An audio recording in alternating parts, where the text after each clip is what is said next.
Good morning, everyone, and welcome to the fifth and final meeting of the Nevada Silver-Haired Legislative Forum. First, we will call the roll. For those members attending virtually, would you please turn on your cameras and respond when you hear your name? Madam Secretary, please call the roll. If a member is not present, please record that member as present when he or she arrives. Ms. Lucille Aiden. Here. Ms. Dottie Ahrens. Ms. Joanne Bongiorno. Mr. Jack Ginter. Present. Dr. Marilyn Jordan. Present. Ms. Lisa Laughlin. Present. Ms. Laura Levitt. Ms. Peggy Levitt. Present. Ms. Mercedes Maharis. Present. Dr. William Marchant. Present. Ms. Terry Robertson. Ms. Betty Rumford. Mr. Fred Silberkraus.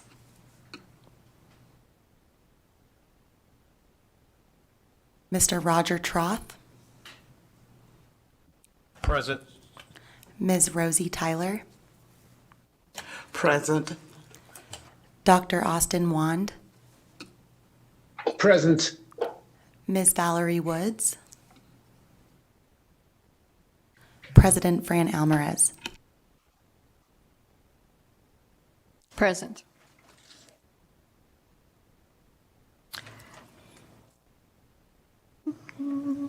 Thank you, Madam Secretary. Also show Ms. Laura Levitt as excused. We will now proceed to some housekeeping items. First of all, I would like to thank Dr. Jordan for conducting the previous meeting. As you all know, I was out sick, and Dr. Jordan did a wonderful job. Thank you so much. I was watching on Zoom, and I thank you all for your participation at that meeting. I would like to briefly go over some basic housekeeping items. Our meeting is video conferenced to Carson City. You can virtually participate over Zoom as well. I am asking our presenters on the Zoom video call to leave your cameras off and microphones muted until I call on you. The Zoom video call has a chat feature. However, this feature is only to be used for technical assistance. Any links or information should be stated verbally on the record. Members of the public should sign the sign-in sheet at each location, even if you do not intend to testify. When testifying, please remember to turn on your microphone and clearly state your name and the entity you represent at the beginning of your testimony. Speak directly into the microphone to ensure those listening in other locations and watching online can hear your testimony. Please remember to turn the microphone off when you finish speaking to minimize background noise. Each witness should provide a business card and a copy of any written materials not previously submitted to the Secretary. Meeting materials provided to forum members for this meeting can be accessed on the forum's web page. Individual public copies are also available in each meeting location. Anyone who would like to receive electronic notification of and access to the forum's agendas, minutes, and final report can do so by going to the Nevada Legislature's website and following the links. And finally, I would like to remind everyone to please silence all of your electronic devices, especially cell phones and laptops, during the meeting. And with that, let's get started.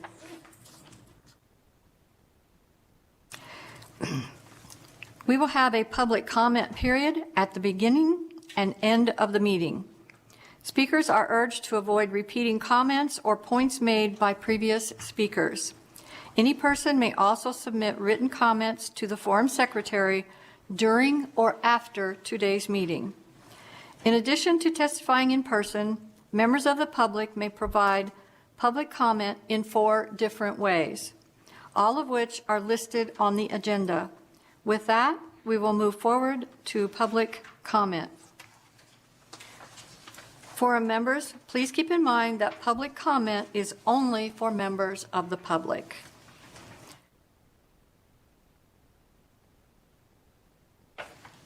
Since we will be having a work session today, I encourage individuals to address any item in the work session during the first public comment period.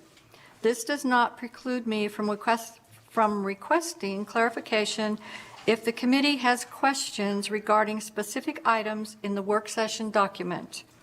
Therefore, to ensure that you have an opportunity to present your views, you may want to address items in the work session during this first public comment period. We will start with public comment from those in physical locations and then move to public comment from anyone who has called in. Is there anyone in Carson City who would like to provide public comment at this time?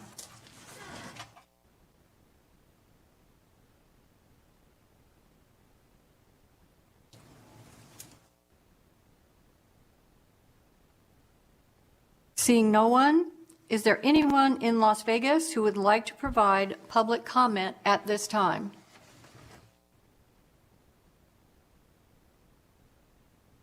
Seeing no one, our broadcast and production service staff will interact with those phoning in public comment and providing testimony to facilitate participation in the meeting. BPS, please add the first caller with public comment to the meeting. Thank you, Chair. The public line is open and working, but there are no callers at this time. Seeing there are no callers, we will get started with our first agenda item. Thank you, BPS. Next agenda item is approval of the minutes for the meeting on June 22nd, 2022. Have the forum members all read the minutes? And we're ready to proceed? Are there any questions regarding the minutes from the last meeting? Seeing none, I will take a motion to approve the minutes of forum meeting on June 22nd, 2022.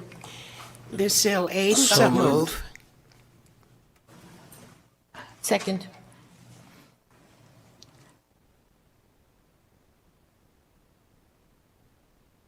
Ms. Aden has made the motion to approve, and Dr. Jordan has made the second. Is there any discussion? All in favor, say aye. Aye. Any opposed? Aye. Aye.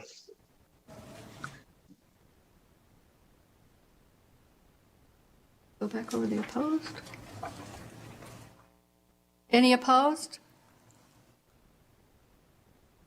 Thank you. The motion carries. Our next agenda item will be an overview of services for seniors provided by the United Labor Agency of Nevada. Assemblywoman Maggie Carlton is the presenter. I would just like to add that Ms. Carlton is also the Executive Director of the United Labor Agency of Nevada. Assemblywoman, please feel free to begin. Thank you very much, Madam President. It's nice to see you up there instead of me. I appreciate that.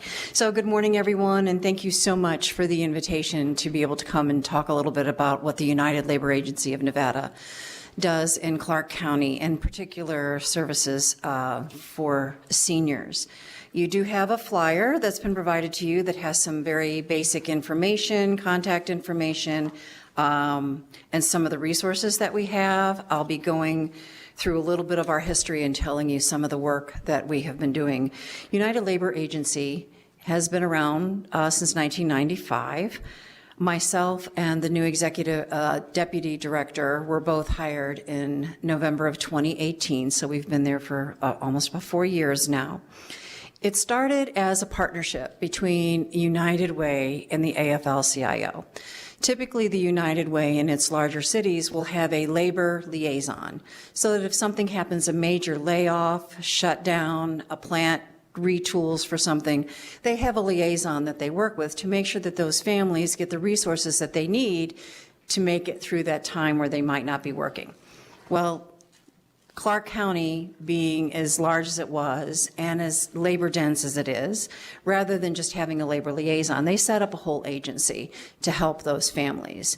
Those of us that have been here in the state for a long time, and even longer than myself, will remember when the Strip pretty much shut down after Thanksgiving and really didn't gear up again until New Year's Eve. So you did have a lot of folks that might have had a rough patch for about a month, or construction workers. It seemed for a long time we were building one tower after another, but there was a time when there was 2 or 3 months in between different jobs for our different trades.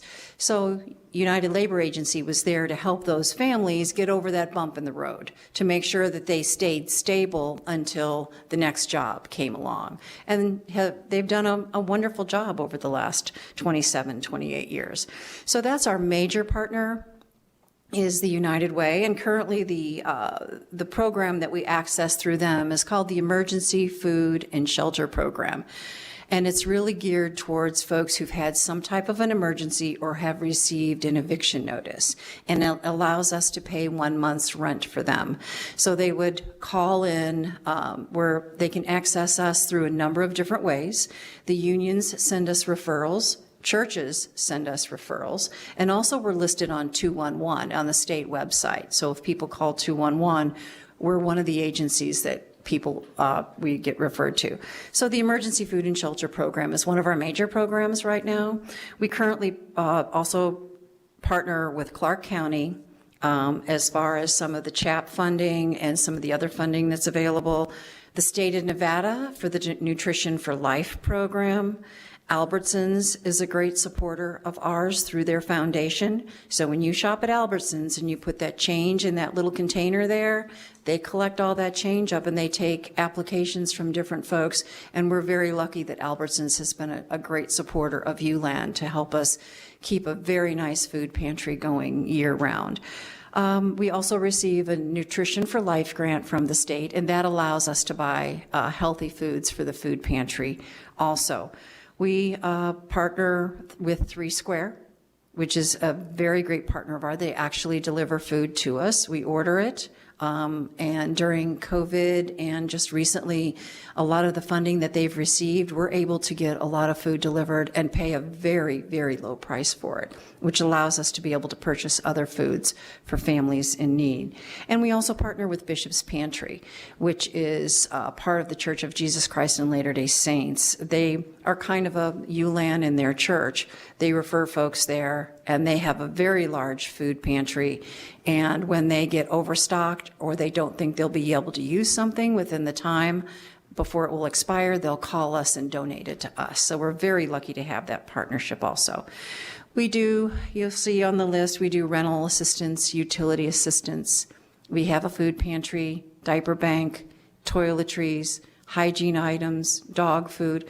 We try to do and provide whatever we think a family is going to need to make it just a little bit easier to get to that next paycheck. We also realize that there are a lot of things that SNAP, the Supplemental Nutritionist Program, does not pay for. You can't get toothpaste, you can't get toilet paper, you can't get dog food or shampoo, some of the basic things. So when we get a donation or an opportunity for a grant to purchase those things, that just helps those families make ends meet. That's less coming out of their pocket through the SNAP program. ULAN does not have any means testing. We do check, different programs will require an income threshold, but we don't ask an income threshold to just access our programs unless it's a federal program, because we know sometimes a year will be going great and an emergency will happen and that family needs help that month. So just because they were making great money the first 6 months of the month doesn't of the year doesn't mean they don't need help this month. So we try to take that into consideration.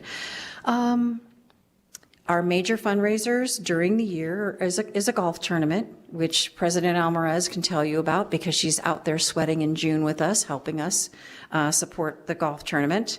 And we also have luncheons 3 times a year, which support ULAN.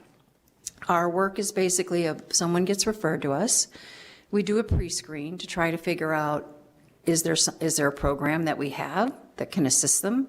And if not, we'll refer them to one of the other programs that we partner with. If we can help them through the pre-screen, then it'll be given to an intake person.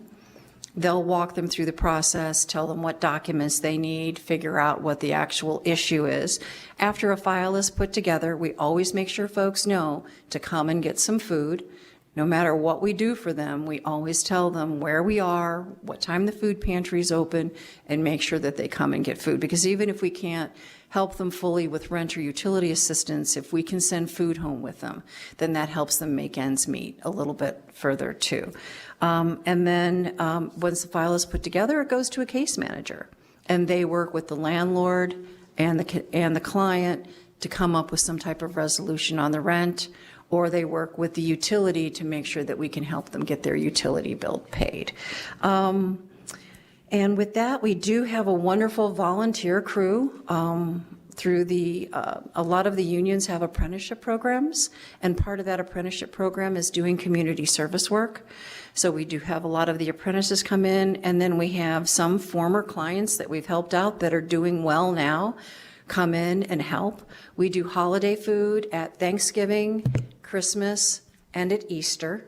So we do large food distributions there. We usually send out between 400 and 500 food baskets. At Thanksgiving, of course, it's a turkey, and hopefully this year we'll be able to get those turkeys.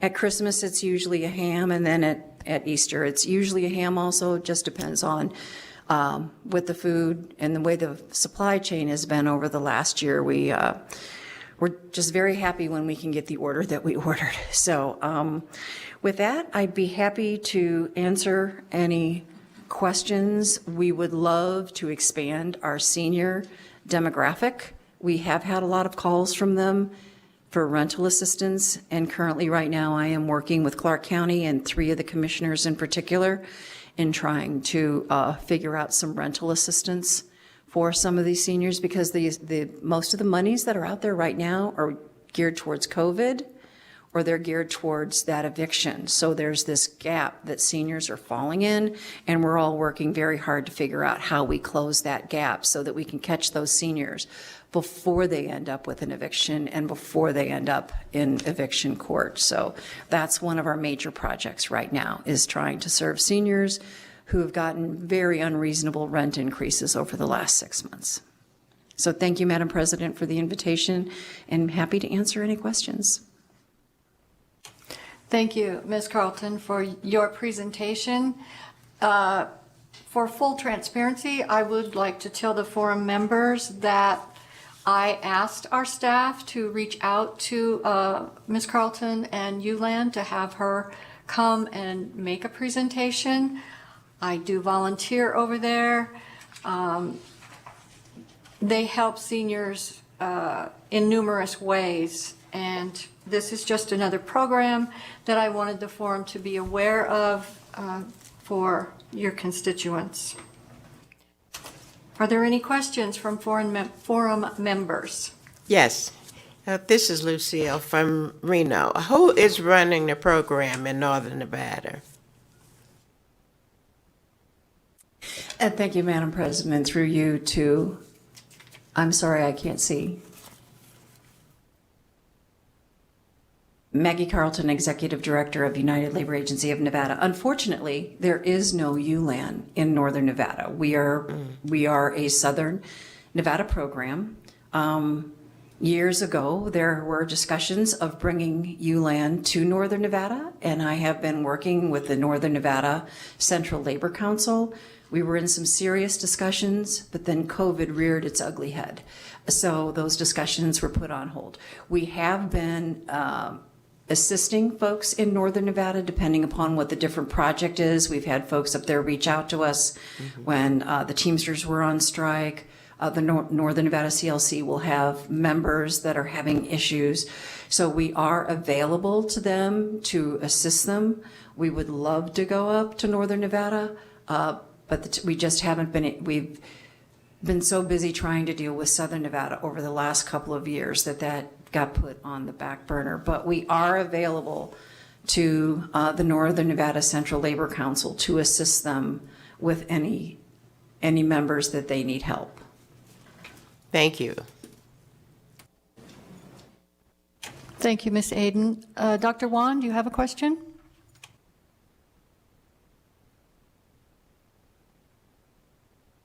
About volunteering, if there's an easy way to volunteer to help out. Is there a website, and how do you do that? On your virtual, so I'm not sure if you've received the flyer yet, but yes, we're always interested in volunteers coming to help, especially through the holidays when we're making all those boxes. You can reach out to us on Facebook, which is at ulan.lv. So that is our Facebook. Our home number is 702-648-3500. You can always call there. My extension is number 106, so you can reach me at that extension. And then the services at ulan.org is the general email that we use for folks, so it doesn't end up buried in one of the employees' emails where they get 100 of them a day. So it's services, services, at ulan.org, and just introduce yourself through the email and let us know that you'd like to volunteer, and we'll be happy to put you on the list and reach out to you. And just be careful, we'll be calling you. Thank you. Thank you, Dr. Wan. Ms. Levitt? Thank you, Madam Chair. I'd like to applaud you for your services. This sounds great. Since our last meeting, I have been thinking a lot about the seniors who are in home care. And I think as a forum, we're going to address the measly amount of money they get for a monthly allowance. But I've been trying to think of a way that there could be like a donation center for seniors for necessary items. And you mentioned hygiene kits. And so I would assume they'd be eligible for those as well? Absolutely. The only barrier that we have found is we are not allowed to deliver. We do not have the insurance to deliver. Now, President Almaraz has volunteered many, many times to pick things up from ULAN and take them to some of the retirees who need assistance. We'll send them food, we'll send them toiletries, whatever they need. So she'll find out what they need. They'll call us. We'll do all the paperwork virtually so that they don't need to leave their home. And we'll do it by email. And if they're not email savvy, we send a paper form along with the volunteer. They'll fill it out. They'll bring it back because we do need to do demographics. We do need to keep track. That allows us to apply for more grants by showing the folks that we are serving. So having good, solid demographics in the past had really helped us through COVID be able to show the different entities how much we actually do help seniors. So the only barrier we have is that delivery problem with home health care. But we're more than happy to put food together, toiletries, whatever they need. We just need that liaison between ULAN and their front door to make sure that they get it. Well, I used to work at Child Haven, where clothing was donated for the children because they would always come in with no clothing. And we had a donation center right at Child Haven, and that has expanded now that it provides clothing for not only kids at Child Haven, but children in foster care as well, along with backpacks and everything else. So I've just been trying to think how that could be done for seniors, because I think it almost has to be done through a nonprofit or an organization such as you have to be like a distribution center. And maybe it's too broad of a scope for your agency to handle, but I wish you'd think about it because I think that is such a need, and I believe that the community would really respond to that because there are so many seniors that in dire need, in addition to the items that you're already doing, that might be some way that you could expand your services, that they could also receive clothing. It's made a huge difference in childcare that, foster parents can come in and get outfits for their kids as they start the school year at no cost to them. And it does have to be coordinated. I understand that, and it's a lot of work. I'm not diminishing that. But I just wish there was a way that it could happen. And I don't know, as a forum, we can do anything legislatively about it, but I wanted to plant the seed for somebody to see how this could be done. And thank you very much, Maggie Carlton, Executive Director of United Labor Agency. Thank you, Ms. Levitt. We've thought about a number of those different things. And actually, we were working on a project before COVID hit where we were going to do like an Adopt a Senior type program, like they do the angels on the Christmas Right. tree for the kids. We were going to try to do something like that, but unfortunately, that was one of the things that just keeping people fed and housed through COVID was monumental for us. We're basically a women-run agency. There's 6 of us that run it, so we're small and have very little space, but when we have received large donations, we do reach out to folks. There's a couple of group homes that we work with. There's a senior center that we work with. There's another food bank not far from us at one of the churches that we work with. So when we get lucky enough that someone calls us and gives us a donation, we're happy to be the pass-through to someone else to make sure that they get whatever they need. Well, that's great to hear. And the Adopt a Senior was mentioned, and I've thought about that because that's something I donate to every year too, but that's one time a year. Yeah. And this is an ongoing need, of course. And I'm just planting the seed because I think it's possible if we could find the right organization to do it. And I think it could make a tremendous difference. But thank you so much for what you're doing and for your presentation. Thank you. Thank you, Ms. Levitt. Mr. Toth? Roger Troth from District 18. Thanks for your presentation. Very informative. I'm going to ask 2 things.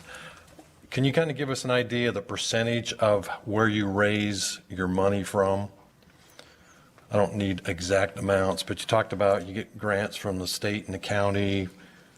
You do some fundraisers. Do you get contributions from the different unions, from their dues? Thank you. The contributions that we get from the different unions are basically out of their operating, so I'm not sure where they pull it from. As far as United Way goes, when you mark that box that you're donating to the United Way, there are a number of people that will write in ULAN, and the money will come directly to us. If they don't write in ULAN, the money goes to United Way, and then United Way accepts requests for grants. We don't get those dollars. We only get the dollars that are designated to go to ULAN. The other program through United Way is the Emergency Food and Shelter Program. That's actually through FEMA, the Federal Emergency Management, and they have a block grant that they send a portion out to every single state. United Way receives those dollars, and then we apply through United Way to get those dollars. I call it we're working for free because every single dollar that we get is a pass-through. So there's no percentage that actually comes to ULAN in doing that work. But it's important because folks need that 1 month's worth of rent. As far as the state of Nevada goes, that's the Nutrition for Life grant that we apply for. And that pays for one of our folks to actually manage it. It covers the man hours for that. And it is a 2-year grant. And it's approximately $300,000 over 2 years. And it covers, like I said, one person and then the purchase of all the food that goes with that. Clark County, over COVID, of course, was our largest contributor. ULAN received over $2 million from Clark County, and it went to pay rent and utility bills for folks. We were amazed at how fast we could spend it, but there was a huge need. The Albertsons Foundation has been wonderful to us. We would have typically gotten $50,000 to $75,000 a year from them. The last couple of years, they've seen the work that we've done, and they've doubled and tripled that. And thank goodness for the folks that do donate in that little jar by the cash register, because that's how they're able to send us, and actually they don't give us cash, they send us gift cards, and we use those gift cards to purchase food and support families with the other items that they might need, so they can use that gift card at Albertsons. And it's preloaded, and it cannot be used for cigarettes, alcohol, or pharmacy. So those are the three things that they're not allowed to use it for. Three Square basically has an online shopping list. It's called Agency Express. One of my intake people, we get on it together, and I have to slow her down because she wants to order everything in the world on Agency Express, but we only have so much room. But there'll be a lot of free items on there and some very low-cost items. We found that very helpful when Feeding America was supporting Three Square. So we can get bottled waters. We have a whole room full of diapers right now because they had free diapers available. And if any of you have seen the price of a box of diapers lately, that's like a treasure right there in that room, with a whole room full of box diapers and baby food. So Three Square has been a great partner when it comes to that. As far as, we do get different donations. We've had different companies reach out to us. They want a nonprofit that is doing work in the community, that has a good track record. We do an audit every year. When it comes to the larger funding, we actually do a single audit on top of it to make sure, to make Clark County happy. So we try to be very professional when it comes to the level of service and the level of bookkeeping that we need to do. When I present an audit to someone, when I'm looking for funding, I want them to be impressed with that audit. Thank you. And one follow-up, you said you have 6 paid staff? 1, 2, 3, 4. 6 full-time and 2 part-time. One's a college student who'll be leaving me in 2 weeks, yes. And then any idea how many volunteers you kind of have on a regular? Hundreds. Okay. We have all kinds of folks. The apprenticeship program cycle folks through. We work through the Mormon Church. They have a website called Just Serve where we can access that. They sent us 12 people to help unload a truck in the heat in July. It was wonderful. The different unions will send us folks. I've got 3 guys with pickup trucks that when I get a large donation and I can't go pick it up, I will call one of them and they'll drive out there and load their pickup truck and bring it to us. And I also have a daughter with a pickup truck, and she knows when mom calls, it's time to go do what she's asked to do, right? So, yeah, we're very blessed to have wonderful volunteers. No, thank you. That's all the questions I had. Good presentation. Thanks. Thank you. Thank you, Mr. Troth. Ms. Maheras, you have a question?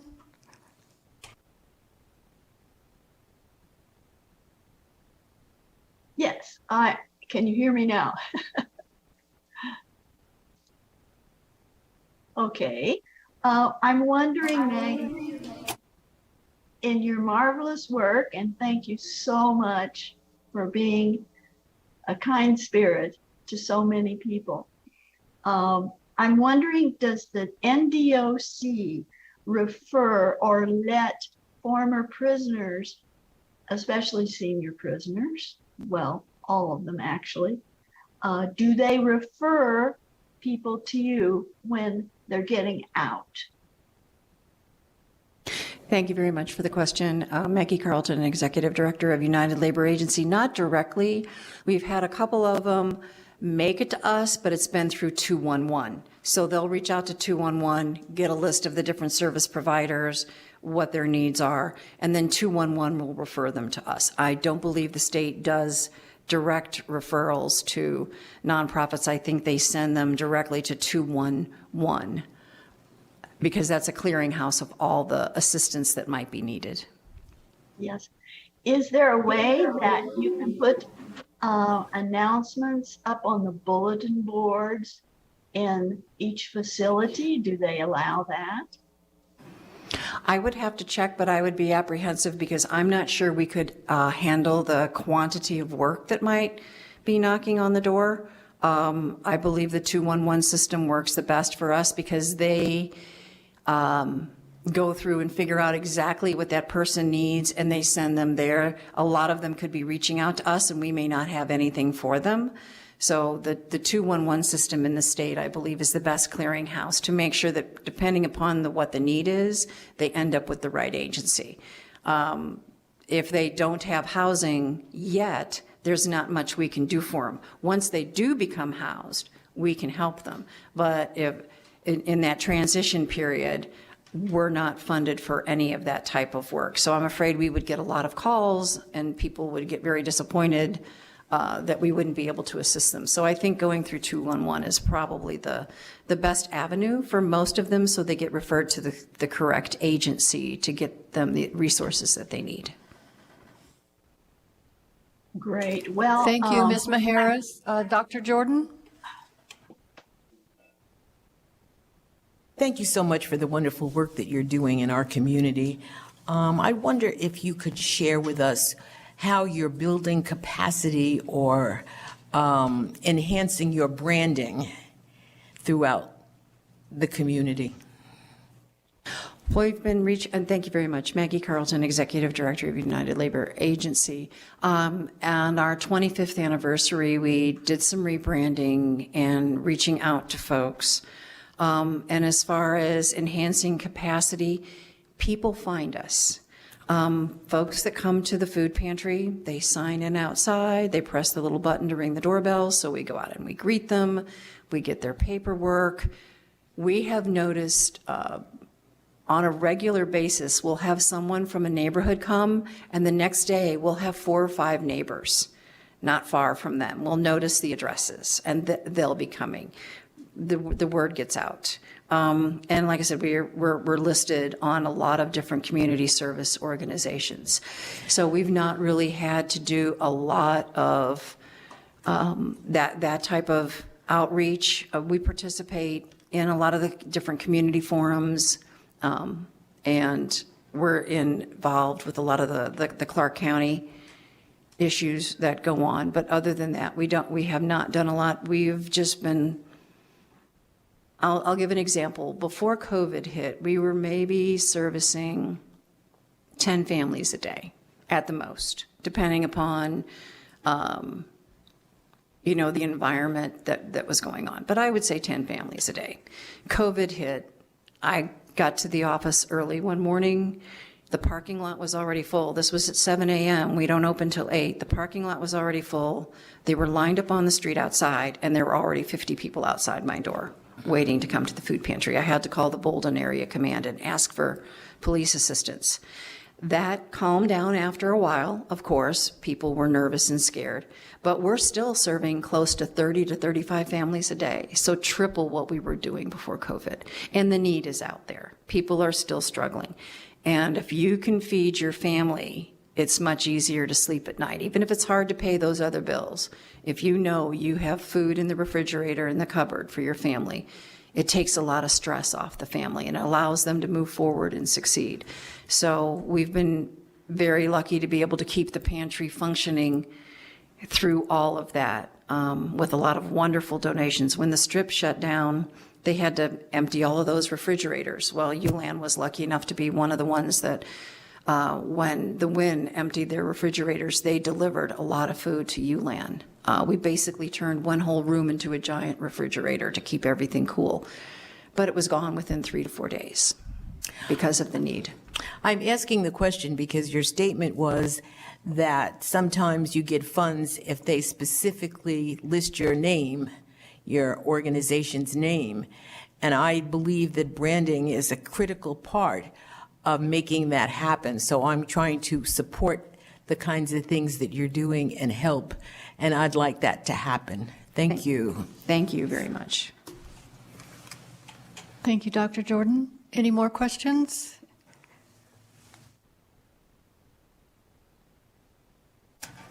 Thank you, Assemblywoman Carlton. I would like to just add one thing. the magnitude of how ULAN helps folks. They get, and I don't know the size, but huge refrigerated trucks, pallets upon pallet full of food that the volunteers unload, store in ULAN's pantry, and then other volunteers come, help pack that food into bags, which is then either picked up or delivered by volunteers. So volunteering there as a senior, I don't unload trucks. I don't have the muscles to do that, but I do help pack the bags and I do help deliver the food. So if anyone wants to volunteer, that is the type of volunteer work that it is.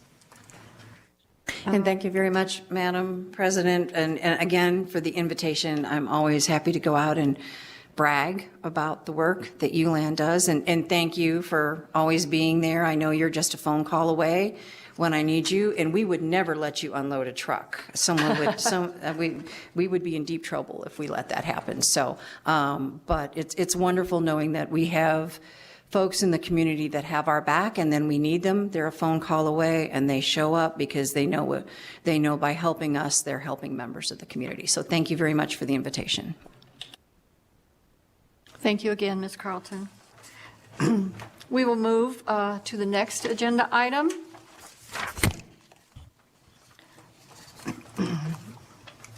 Presentation on the work of the Legislative Committee on Senior Citizens, Veterans, and Adults with Special Needs during the 2021-2022 Legislative Interim. Assemblywoman Michelle Gorlow, sorry I mispronounced your name, Chair of the Legislative Committee on Senior Citizens, Veterans, Adults with Special Needs. She will provide a presentation on the work of the committee. Assemblywoman, please begin. Thank you, Madam President and members of the forum. For the record, I am Michelle Gorlow, representing Assembly District 35 in Clark County and Chair of the Legislative Committee on Senior Citizens, Veterans, and Adults with Special Needs for the 2021-22 interim. I am pleased to join you today to provide a review of the work of the Legislative Committee on Senior Citizens, Veterans, and Adults with Special Needs Committee, as well as provide information on the recommendations of the committee during the past 3 interims. Some background information. The committee is a permanent committee of the Nevada Legislature. Our authorities and duties are set forth by the Nevada Revised Statute 218E.745 through 218E.760.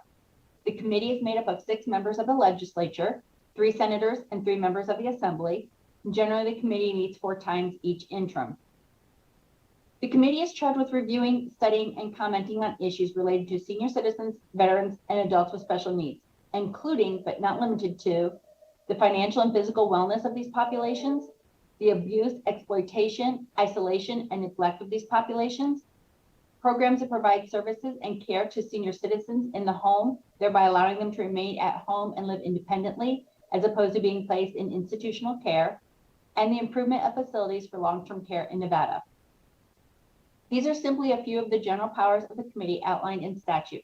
In addition, each interim, the committee makes an effort to review and address timely topics such as the state of care provided in facilities of long-term care or the impact of corona disease of 2019 on our senior citizens, veterans, and adults with special needs. During the previous interims, committee was allocated up to 10 bill draft requests, also known as BDRs, for consideration of the legislature during the regular legislative session. However, during the 2021 legislative session, Assembly Bill 443 reduced the maximum number of BDR allocations to the committee from 10 to 6. So the interim committee of 2017-18, they recommended, it was chaired by Assemblywoman Cohen and discussed services offered to seniors, veterans, and adults with special needs, guardianship programs, and Medicaid reimbursement rates. A primary topic of discussion during this interim was a committee study as required by AB 299 from 2017 concerning standards of training for unlicensed persons who provided care at certain facilities or home or through agencies. Further, pursuant to AB 299, the committee studied the creation of a competency evaluation for a person who receives such training concerning the provision of care. Ultimately, the committee voted to forward 10 recommendations as BDRs to the 2019 legislature that addressed state employment, higher education, and dental programs for veterans, sick leave flexibility for Nevada's workforce, supported decision-making agreements as a recognized means to support and accommodate adults with disabilities in making life decisions, expanded authority of the Office of the State Long-Term Care Ombudsman, prohibit discrimination against blind persons in certain proceedings related to children, revise provisions concerning sterilization of protected adults, and placing the Nevada Able Savings Program entirely under the authority of the state treasurer. All these recommendations, except sick leave flexibility, were adopted by the 2019 legislature. In addition, concerning AB 299, the committee recommended to require the committee to continue to review and study the training programs implemented by certain home facilities. The goal of the 2019-20 interim would have been to determine whether a minimum set of competencies should be mandated in Nevada to be taught, measured, and monitored across all programs. If the study determined that minimum competencies should be mandated, the committee would determine which employees and contractors should not be subject to learning the competencies. This recommendation was introduced as AB 131 in 2019, but the bill was amended shortly after its introduction. Instead, the final version of the bill repealed provisions governing community-based living arrangements, also known as CBLAs, their services, and instead required a provider of a CBLA service to be licensed and regulated as a facility for the dependent, essentially bringing CBLAs under the existing regulatory framework that we know works for regulating similar types of facilities. The bill gave recipients of CBLA services the same rights as recipients of services from other facilities for the dependent. Further, it maintains requirements that providers, employees, and contractors of CBLA services receive criminal background checks and prohibits a person from serving in these capacities if convicted of certain crimes.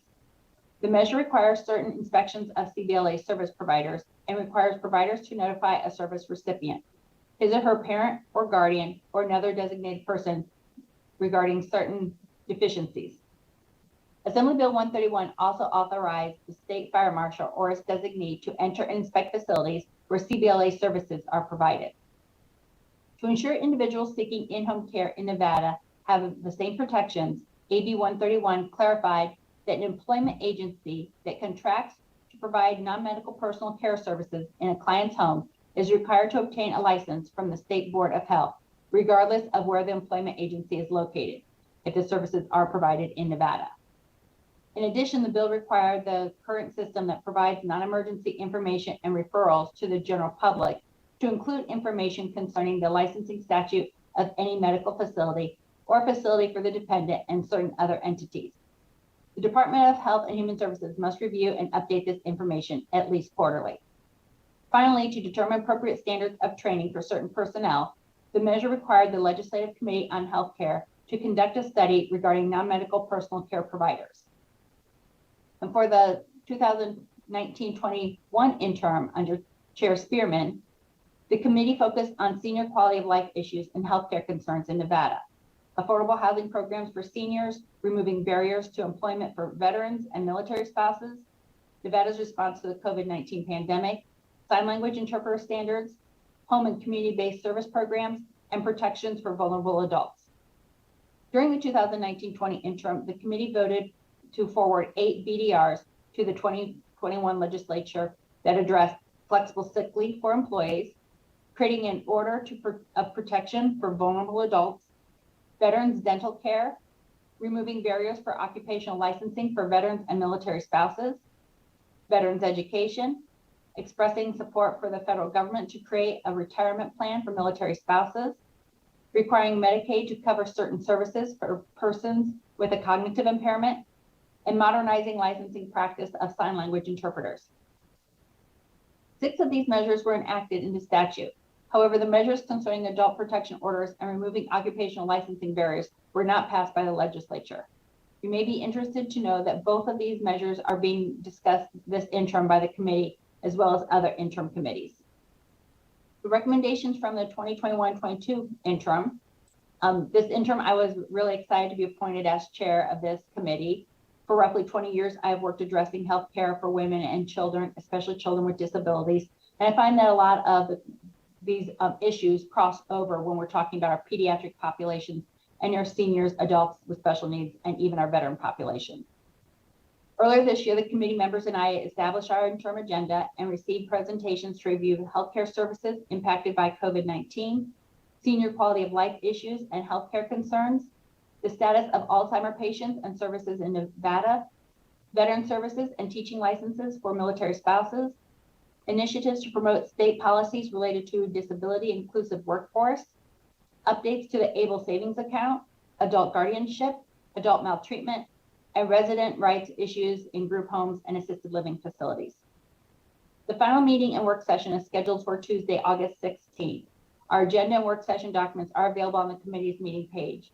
At this meeting, the committee will act on issues concerning programs to assist seniors with dementia and their caregivers, services for veterans and military spouses, proposals to assist vulnerable adults, eviction protections pertaining to residential facilities for certain groups, proposals to update guardianship laws, telehealth services and applicants, and homelessness. Thank you, Madam President. The measures recommended during the last 3 interims represent considerable work by the committee and the legislature as a whole. The topics and concerns important to seniors, veterans, and adults with special needs are important to all of us, and we look forward to continuing the work of the committee for many interims to come. I'm happy to address any questions you may have.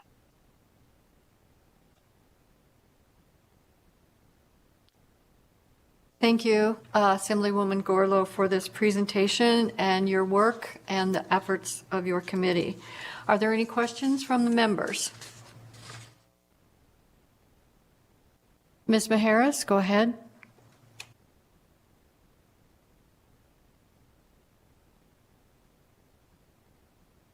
I believe you're muted.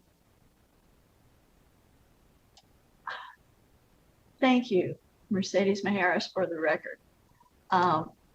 I did not know much about this bill, and I believe I heard the word sterilization.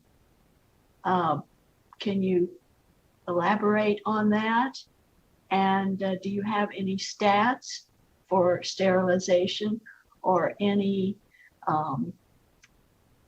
well, can anyone find out about it? To you through President Alvarez. I don't have any stats on that information, and I apologize, I really don't have much information in general on that bill in front of me, but I can look that up and get you information right away. Thank you. I would really appreciate that. Thank you. Thank you, Ms. Maharis. Ms. Levitt, go ahead. Thank you, Madam Chair. Thank you for your presentation. I had trouble hearing some of it, and I know that you explained what I think a CBLA is. So can you tell me what that stands for again? Did I mishear it? To you through, I want to say Chair, I apologize, President Alvarez. The CBLA stands for Community-Based Living Arrangement. Oh, okay, thank you.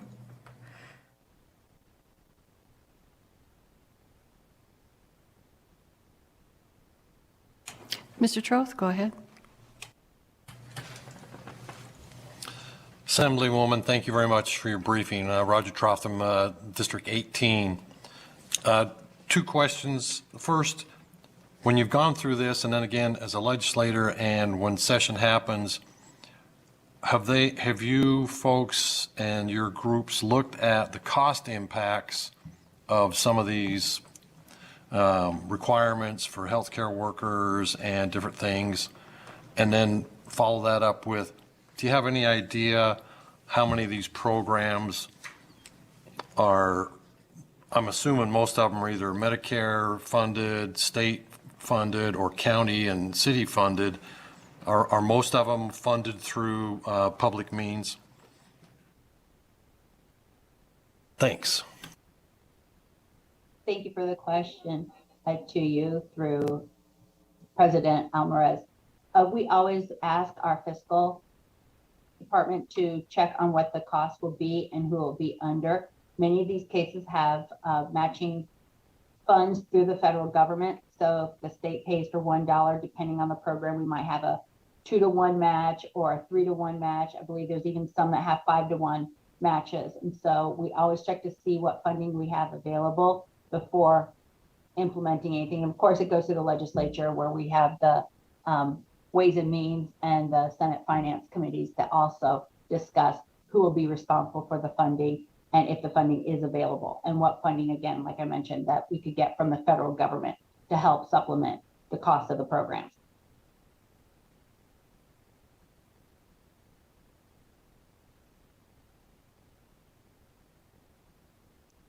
Any other questions, forum members?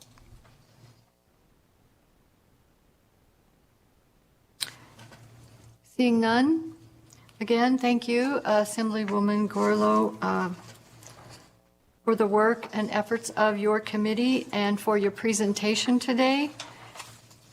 Good seeing you. Thank you again for having me. Forum members, we will now proceed to agenda item 6, which is our work session.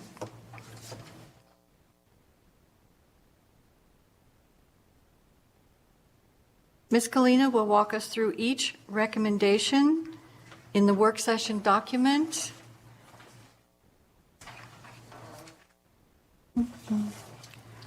Following Ms. Kalina's review of each recommendation or item on the work session document, we will ask for a motion, a second, and any discussions. Ms. Kalina? Thank you, President Alvarez. For the record, I am Ashley Kalina with the Research Division of the Legislative Council Bureau. As nonpartisan staff, I can neither advocate for or against a measure that comes before the forum. With that, I will provide a short overview of the work session. While the work session document is designed to assist the forum in determining what actions it wishes to take, each item in this document may be subject to further discussion, refinement, or action. It is important to remember that the forum is limited by statute to one legislative measure or bill draft request, or BDR, and any recommended legislation proposed by the forum must be approved by a majority of the members. The members may also vote to send as many letters of recommendation or support as they choose and include position statements in the forum's final report. With that, I will now walk the forum through the recommendations in the work session document. First, let me also explain, Forum President Alvarez decided to give the forum the opportunity to choose between 2 BDR recommendations. After I present the first 2 recommendations, Forum President Alvarez will give you time for discussion and then ask for a raise of hands to show your preference for either recommendation A or recommendation B.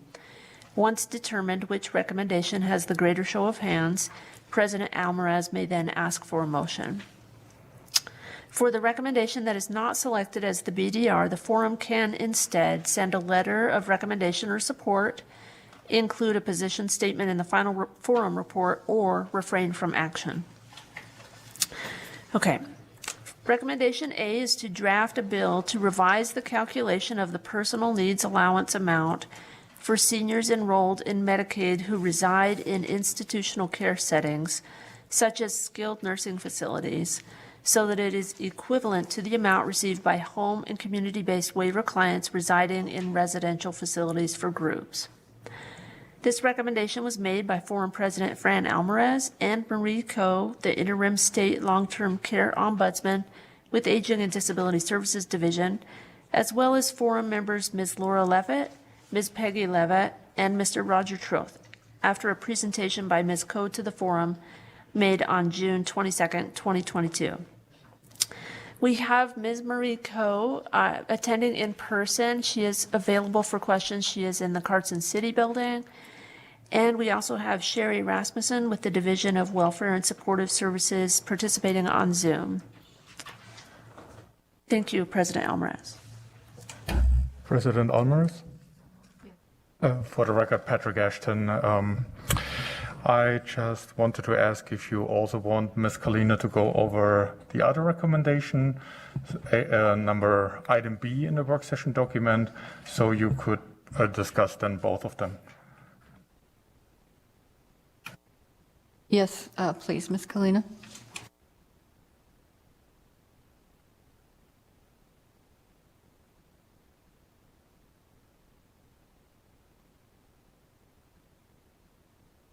For the record, this is Ashley Kalina with the Research Division of LCB. Recommendation B is to draft a bill to prevent and reduce scam and fraud of senior citizens in Nevada by increasing the penalties for engaging in deceptive trade practices that target Nevadans 60 years of age and older by one step for each criminal penalty, and by doubling the existing civil penalties, as well as increasing fines for each violation and suspension of a business license, prohibiting the ability for certain commercial entities to collect, use, or disclose the Social Security number of an individual over 60 years of age under certain circumstances, and requiring some commercial entities to provide seniors with an opt-in consent option before they can collect and process personally identifying information of seniors under certain circumstances. This recommendation was made by Forum President Fran Almaraz and Forum member Lisa Laughlin in response to testimony from Mark Kruger with the Bureau of Consumer Protection and Nevada's Office of Attorney General at the Forum meeting on July 14, 2022. Mr. Kruger is also available on Zoom to answer any questions that the Forum members may have. Thank you, President Almaraz.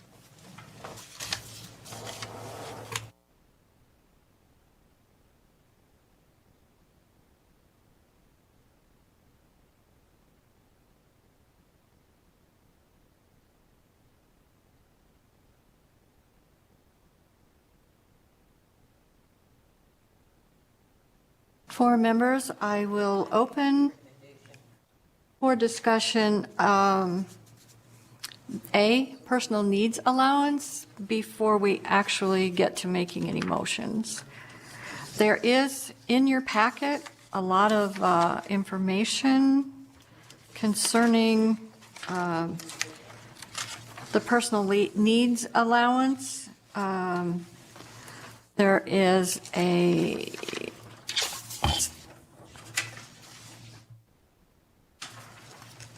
Marie Coe, the Ombudsman, did a study which is very informative, if everyone has had a chance to look at that.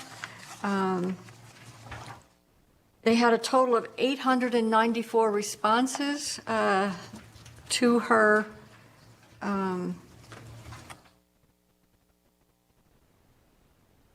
survey. One thing that I found very informative about that is some of these people did not even know that they were allowed $35. Another thing that I found very disturbing is that group home people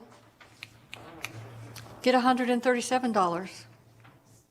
People in managed care facilities, the larger facilities, only get the 35. So there's also a sheet that tells you how much the federal payment is, the state payment, and how much the operator actually gets. So I'd like to open that for discussion.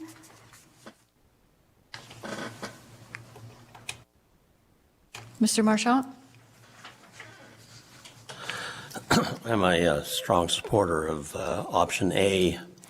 I've lived, consulted, or taught in 7 of the top 12 states listed, and I have an idea that we ought to somehow get Nevada into that top 12. Thank you.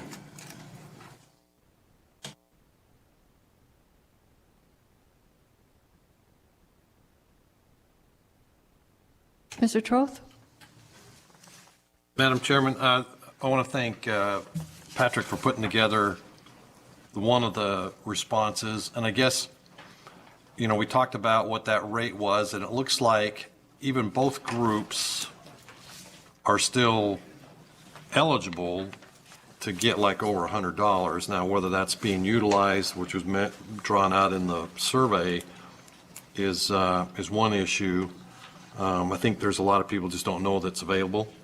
And so, again, there are different formulas there that I wasn't totally aware of when we started talking about this. So whether we continue to campaign for that as a change, I'm good with that. But it looked like there was a little bit more money available than maybe what I was led to believe in some of the presentations. So I appreciate everybody that did work on that.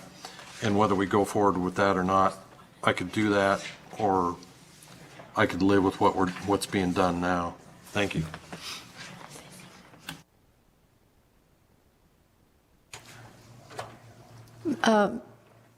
Ms. Majerus?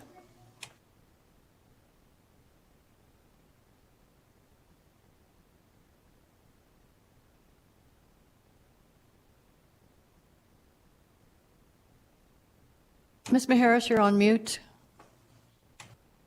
I so apologize. Yes, I just wanted to say that I thank all of the people who worked on this survey and contributed, and I definitely support A. Thank you.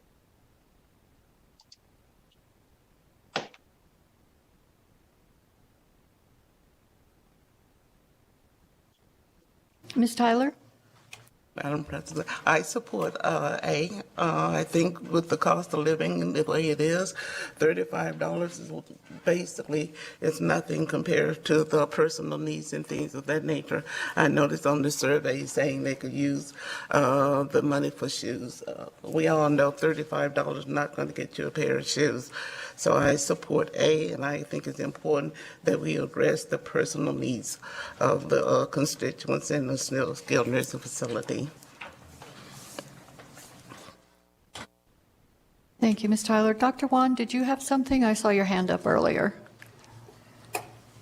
Yes, I also support A, but I actually did not realize that I had another choice. I'll just briefly mention that we've had some excellent forums on climate change and its excessive impact on senior citizens. And I think all of us here will agree that climate change is a huge issue, and it's also a bigger issue for seniors. So I wish we could have done something about that. But as far as proposal A, I think personal needs is really important. It gives seniors a sense of dignity and to do certain things that they might not have been able to do. Just the simple act is just being able to have toothpaste to brush your teeth is certainly worthwhile. As far as option B, I think it is important to stop scams and frauds, but I'm not really sure that just increasing the penalties and so forth is going to really stop scams and frauds. So I think we need other more enforcement of it, but I firmly support option A. Thank you.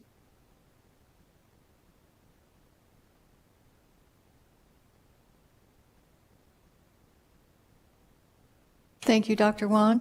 Dr. Jordan? Thank you, Madam President. As noted in our June minutes, I fully support number A or letter A. I think after 30 years of $35 that our state can do much better than that.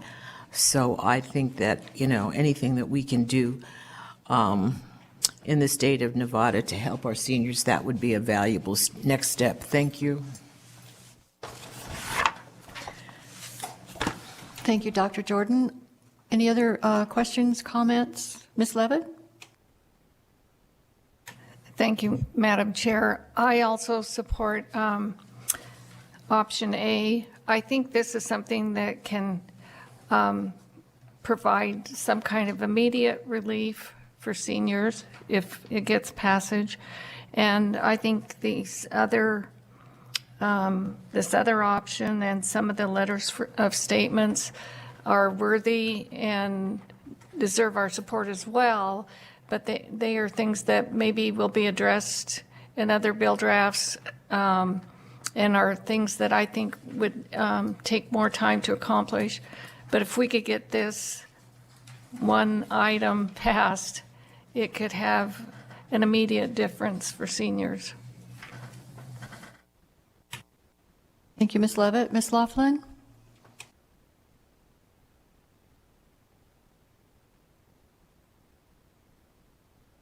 Thank you.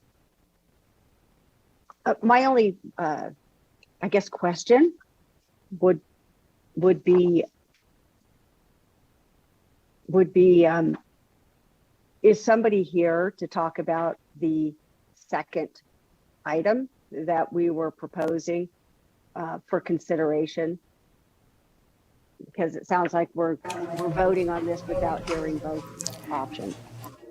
Yes, we are only discussing item A right now. We will get to B when the questions for this one are finished. Thank you. Okay, thank you.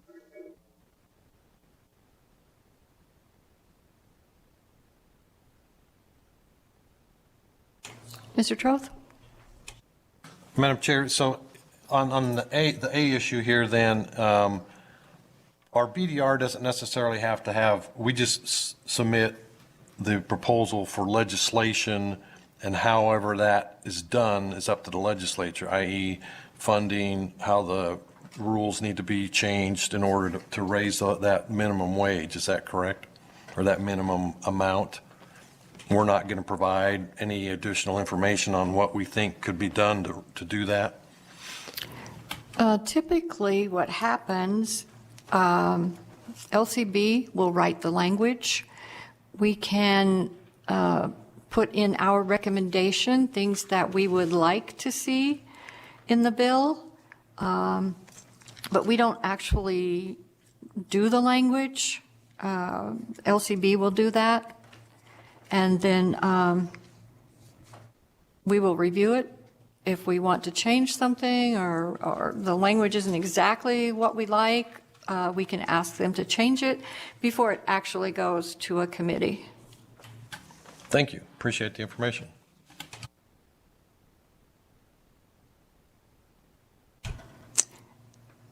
Yes, Ms. Laughlin?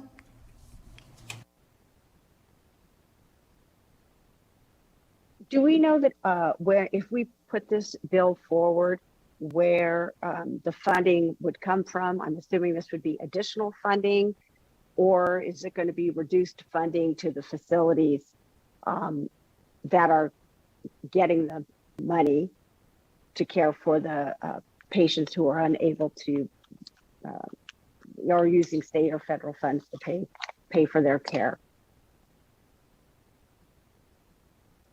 I would like to defer to Ms. Coe. Can you answer that, Ms. Coe? Give us some insight. Thank you, Madam Chair. Marie Coe, State Long-Term Care Ombudsman, for the record.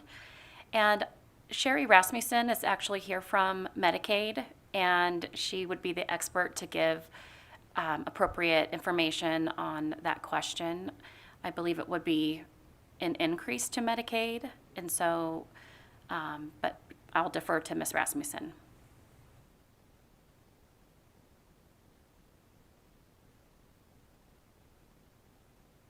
This is Sherry Rasmussen. I'm the Social Services Program Specialist with the Division of Welfare and Supportive Services for the MABID program.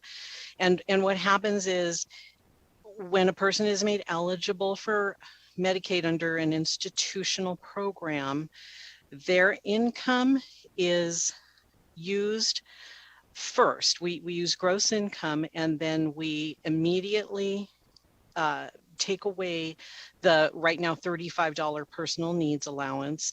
And there are certain other things that we can take away, such as if they're making a payment for prior medical bills, or if they are paying a spouse, if they're giving a spouse the spousal allowance. And then what is left after that is called patient liability, or the individual's share of cost, which is what they pay to the facility, and then Medicaid pays the rest. So in the instance of increasing the personal needs allowance, it would decrease the individual's share of cost, or patient liability, so the rest would fall to Medicaid. And when we originally did some research, we did send them what the potential cost would be, whether, and we only looked at it for $5 a month, $10 a month, $15 a month, or $20 a month. And so at $20 a month, when the research was done, was going to be less than $700,000 a year. And so that would have been the added cost to Medicaid to pay for the facilities.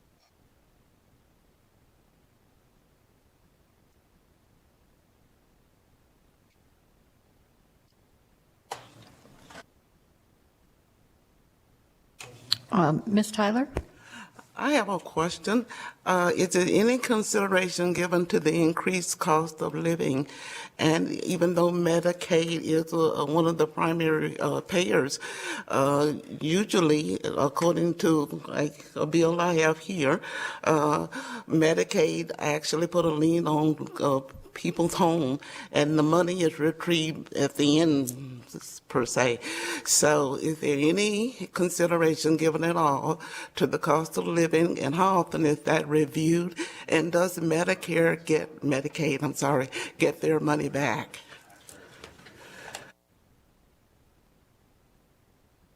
Sherry Rasmussen with the Division of Welfare and Supportive Services, for the record. The cost of living increase every year is always taken into consideration because, as I stated, gross income is used when we first start that patient liability determination. So as the cost of living goes up, the amount of patient liability generally goes up.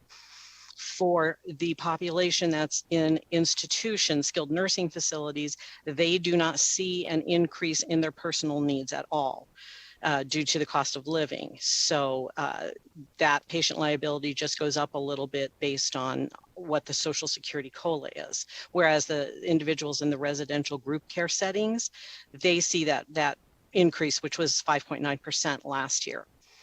Now, as far as a state recovery, that is done through the Division of Healthcare Financing and Policy. And yes, they will put a lien on an individual's assets after that person passes away. So the information is always sent over to them. And actually, they have a third-party vendor now who gets the information. And then I can't tell you what happens after that. I just know that it's done through the Division of Healthcare Financing and Policy.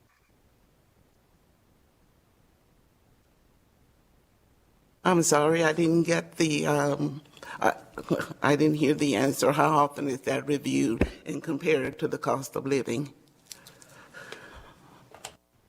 Sherry Rasmussen, for the record, Division of Welfare and Supportive Services. For the cost of living is reviewed every year, but that's through Social Security. That is not through us. And we do not do a review of the personal needs allowance based on the cost of living for institutionalized individuals.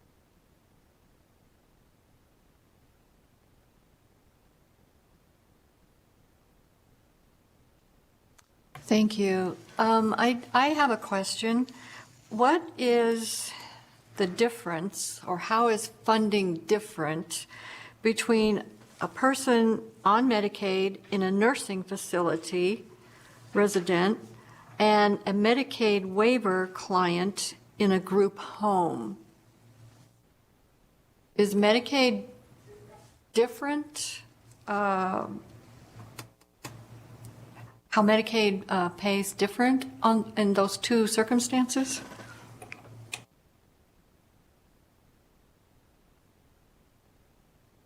Madam President, Marie Coe, State Long-Term Care Ombudsman.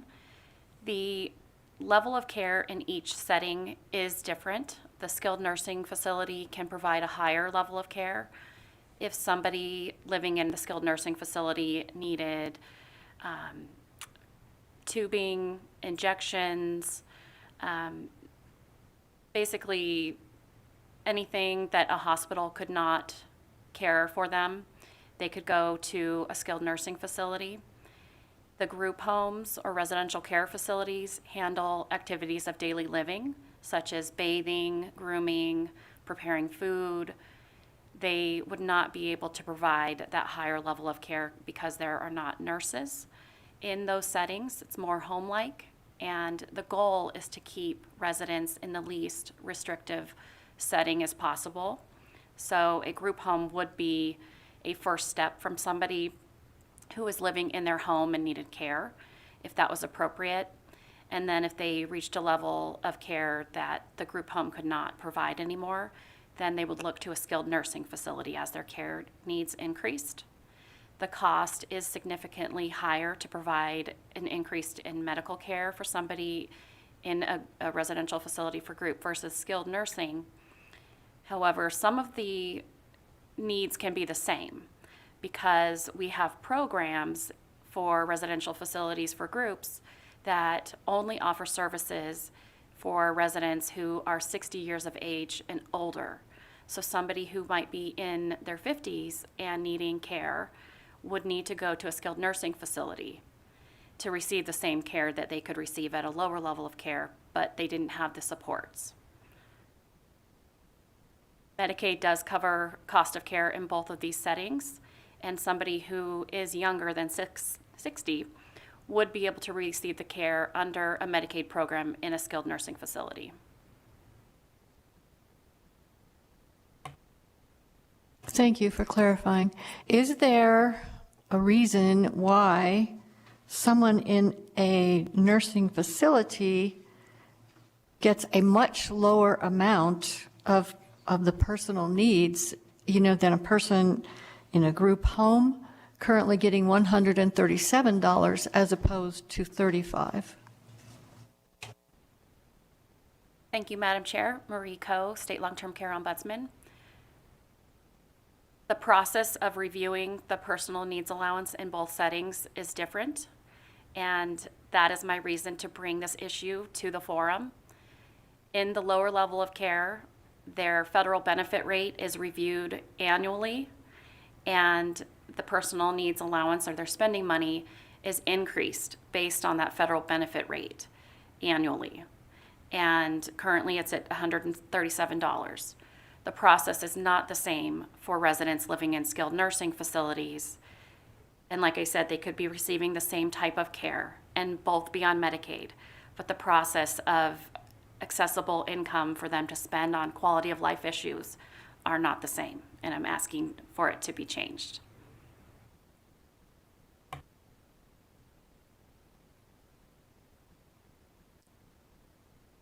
Let me understand. The federal money to a group home is increased than it is to a nursing facility? Marie Coe, State Long-Term Care Ombudsman. The federal benefit rate, such as Social Security income or disability income, could be the same in both settings. But the review and increase of that income happens every year through Social Security. And in a lower level of care, the amount of money that is allowed for the personal needs allowance in the group home setting is also reviewed every year when the Social Security or disability income is reviewed. So the resident can receive the same amount of money in both settings for Social Security, but the amount that they can keep is different. In the skilled nursing facility, the Social Security or disability income may increase, but that increase is going to the provider, not to the resident. And in a lower level of care, the increase, the Social Security or disability would also increase, and their personal needs allowance would increase as well due to the process of review.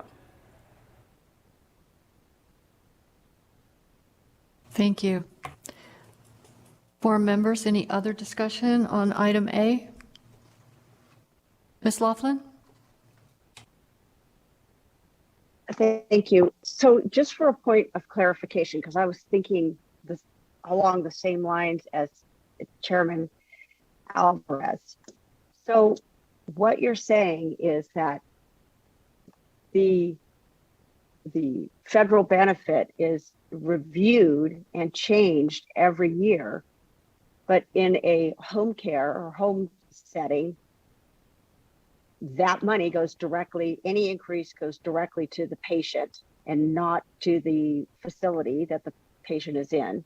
But if they are in a skilled nursing facility, it is going to the facility and not the patient. That's what I think I heard.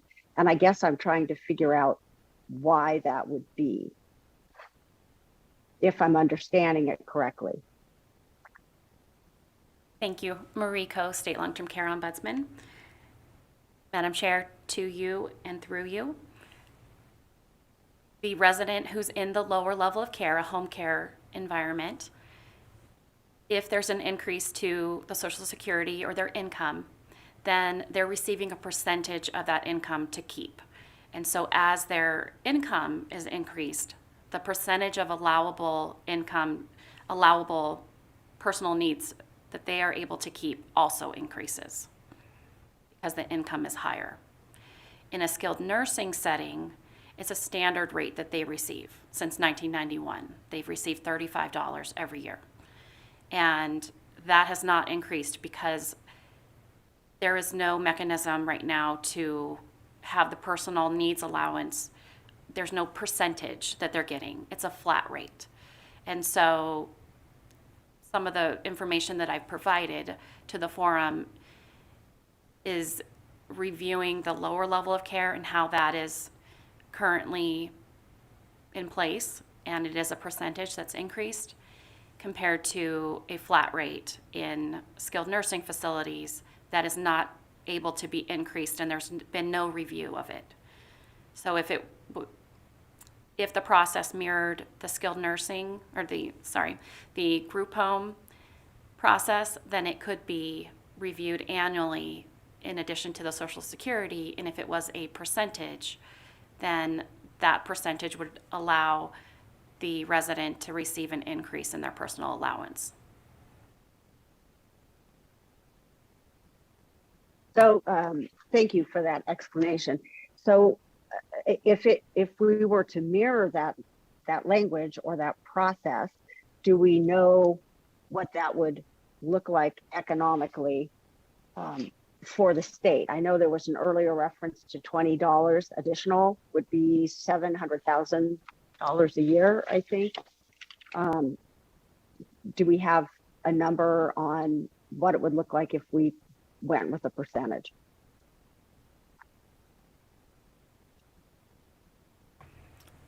Marie Coe, State Long-Term Care Ombudsman. This information would need to be provided by Medicaid, as they would be doing an analysis and be able to provide the amount.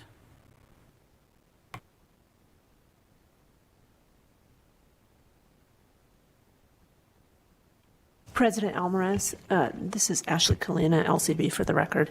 To you, or through you to Lisa Laughlin, I just wanted to also remind you that the potential fiscal impacts for this have not been evaluated. It would still need to be done by our fiscal division here at LCB. Thank you. Thank you for that. Any other questions, comments on item A? Mr. Troth? Thanks for the information. Like we said, or I mentioned before earlier, this could be a pretty good chunk of money. And then again, who's going to pay for it and how it's going to be done. And obviously, we're not going to solve that issue. It's just that when you start talking, if we tie this to maybe it just needs to be annually reviewed, but it doesn't matter. However we increase it, somebody's going to have to pay for it.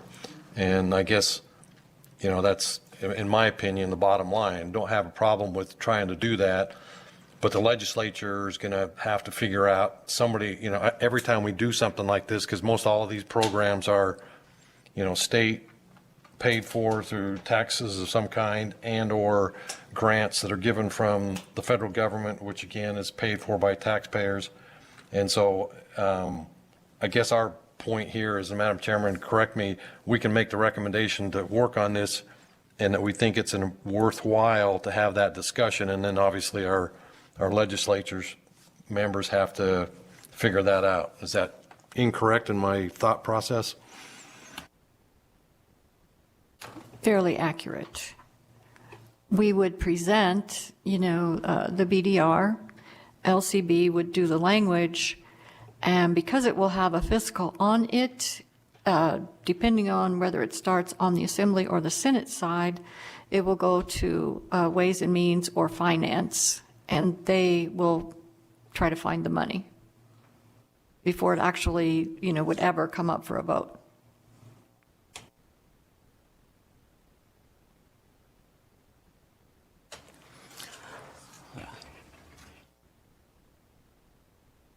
Ms. Aden? Sorry, Ms. Tyler. Okay, I agree. I think we need an annual review, and I think this need to be part of our presentation of what we request. An annual review be done, because whether you're in a skilled nursing facility or you're in a boarding care, the cost of a pair of shoes doesn't change. We need to address the cost and the cost of living to identify what is actually needed. So we need an annual review.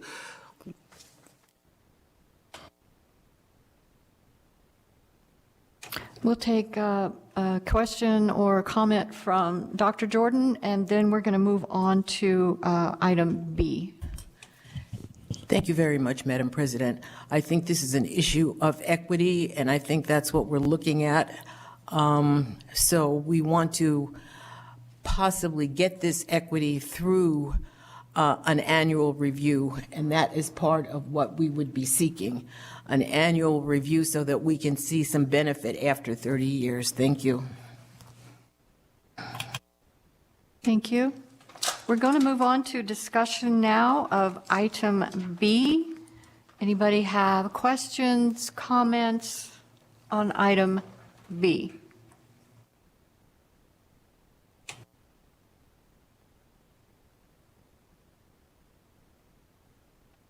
Ms. Maharis, you have your hand up? Well, I had another question about A. Go ahead. Can we go back? Yes, go ahead. Oh, thank you. Thank you. I was just wondering, is there a way that the legislature could just say, okay, skilled nursing homes, you're going to not get the difference between 35 and 100 and what was it, 37. You're going to turn it over to your clients.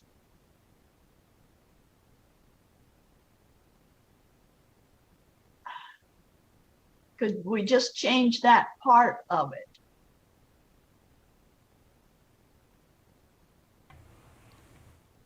Marie Coe, State Long-Term Care Ombudsman. I am not sure if we have the ability to do that. I believe that that would be something Medicaid would need to also answer, because they look at the reimbursement rate for the facilities and the payments, if that would be an allowable action.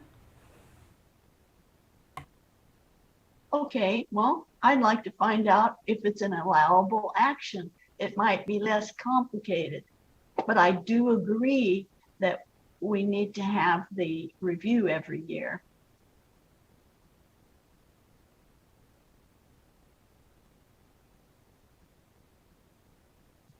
Thank you for your comment.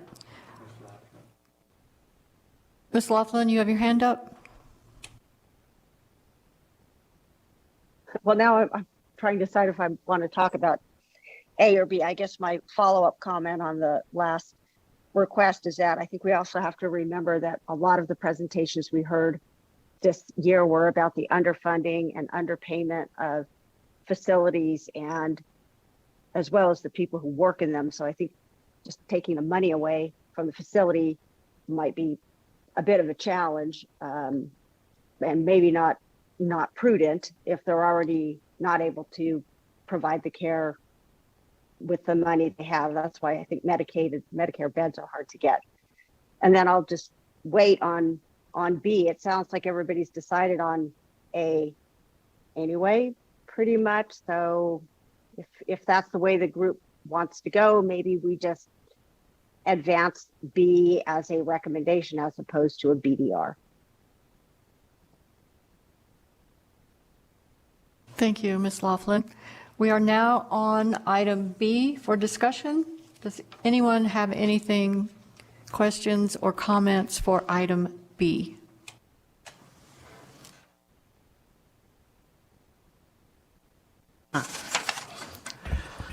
Okay, according to the FCC, there are many mechanisms that are already in place for fraud against seniors and scams and things of that nature. The problem is so many pop up. Once they discover one, another 4 or 5 pop up per se. And some of these are not, say, within the United States. Some of these are in foreign countries. So it's very difficult to enforce it. It's very difficult to address, say, scams and things of that nature with senior citizens. The main thing is for senior citizens is to be informed and know where they need to turn once they find out that they have been scammed.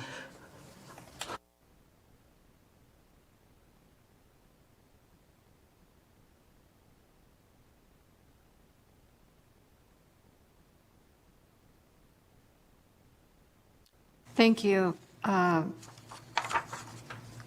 I would like to comment on item B. There are many, many, many seniors who get scammed every day. If we do decide our BDR is item A, I would definitely like to follow what Ms. Laughlin had recommended. That we do maybe a letter to the AG, to the legislature, as we are going to do with other letters. I think this is a very good item. I hate to just let it go. Are there any other recommendations or comments on what you think we should do with item B? Mr. Marchant? William Marchinson, District 5. I support what you just said. I think the item is very important and shouldn't be left off. So I'm with you in supporting a letter.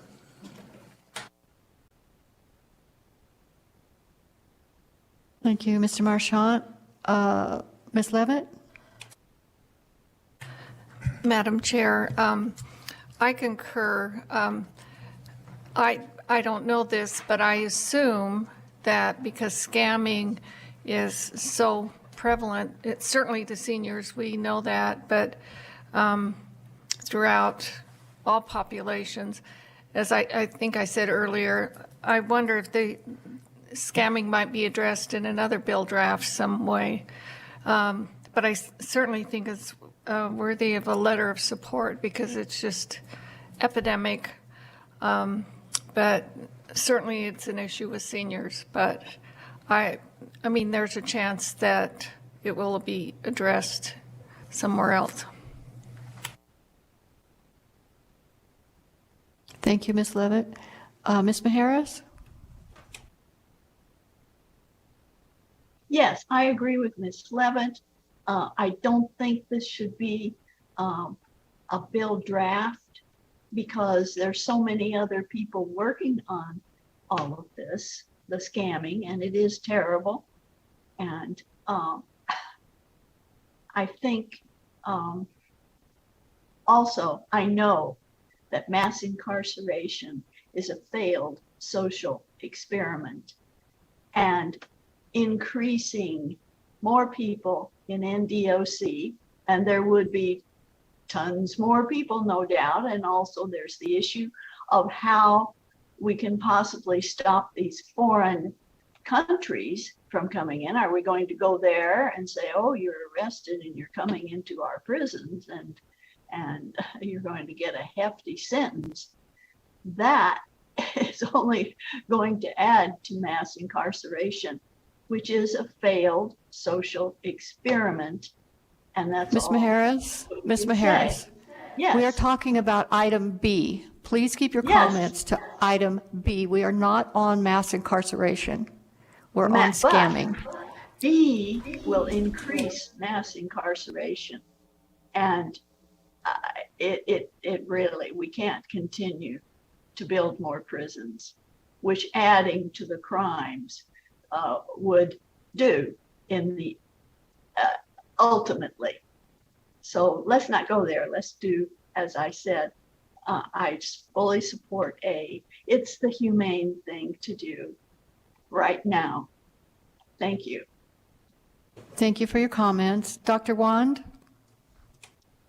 Yes, I would agree with one of the last comments, though, is that it would be nice to be able to find out the most effective way to stop scamming. And so I think a letter of support would be good, but I'm not sure if we had any speakers that really talked about the most effective ways to stop scamming.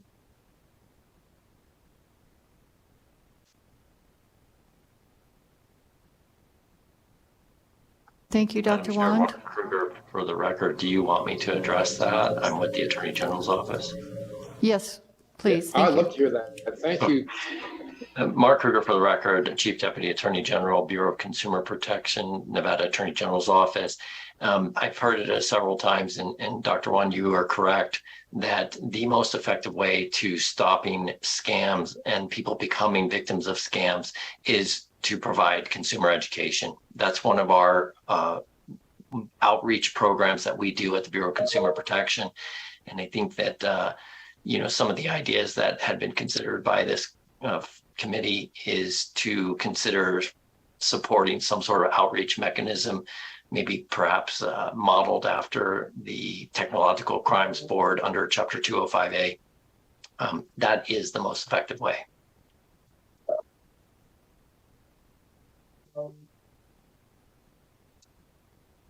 Thank you. Any other comments, questions? Ms. Laughlin? Just a follow-up question to the district attorney's response. So the agency or the committee or whatever it was that you just referred to, is that something that's already underway, or is that a committee that we would need to develop? I guess I'm a little unclear, because I'm hoping that if we write a letter, a recommendation, that we can put some specific suggestions in there. I do have a thing about the Social Security numbers, the collection of that, but could you elaborate on what you were just referring to, please? Sure, Mark Kruger, for the record, with the Nevada Attorney General's office.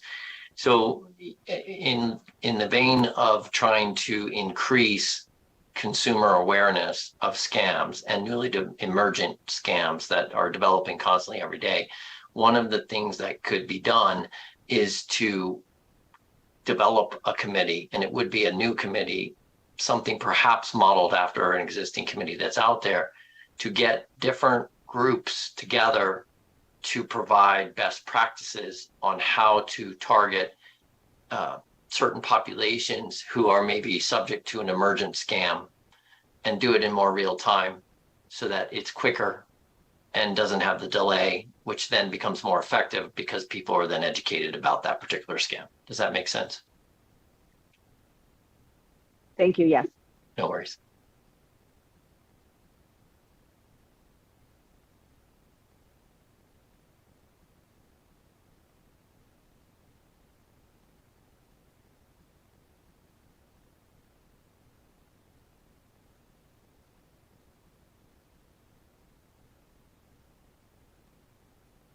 Mr. Marshall?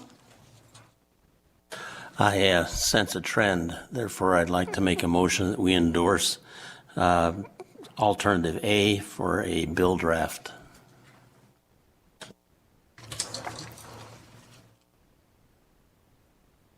Is that okay?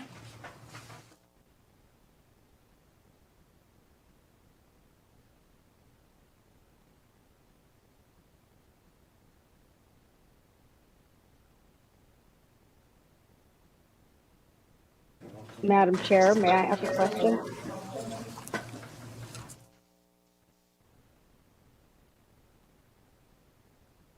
Yes, go ahead.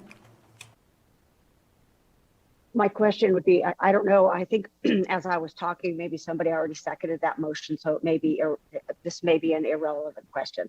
What I was going to say is, could we amend the motion to say support A with a letter,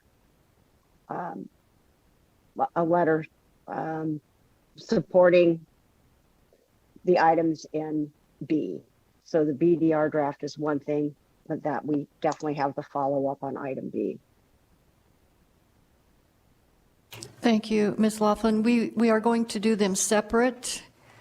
The motion on the floor is to have item A to be our BDR.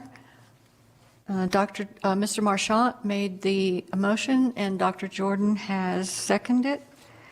By a show of hands, can I see who is in favor?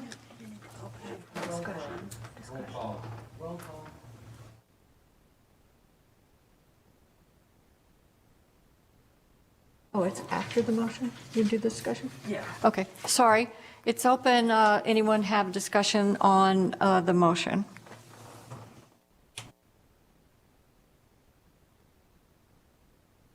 Dr. Wand? Oh, no, I was not, I agree with the motion. I seconded vote for it. I was wondering if I could write a separate letter saying that it's also important to consider issues of climate change and specifically how it more adversely affects seniors.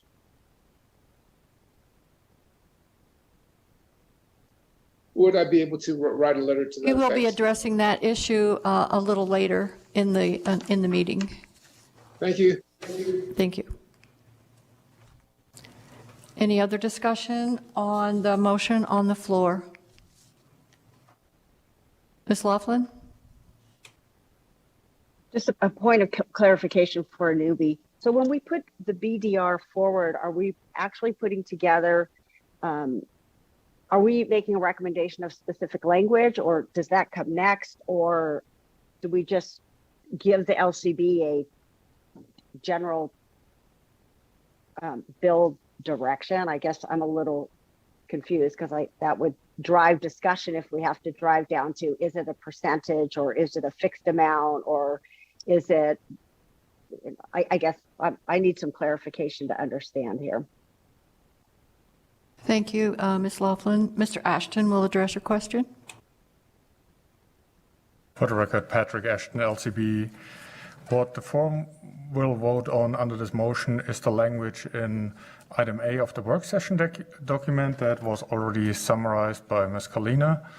What will happen next is that the legal division of the Legislative Council Bureau will go ahead and draft the actual bill. And this will be introduced at a later point in time for consideration then by the legislature. So this is how the process is.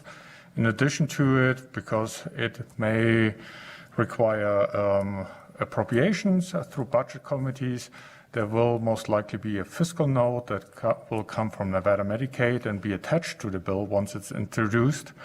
And then the money committees will address it after the policy committees. In this case, policy committees could be, for instance, in this case, the Senate or Assembly Health and Human Services. And then it will generally be referred, if it passes this committee, it will be addressed by one of the money committees, the Senate Finance or Assembly Ways and Means, as former President Almaraz explained earlier.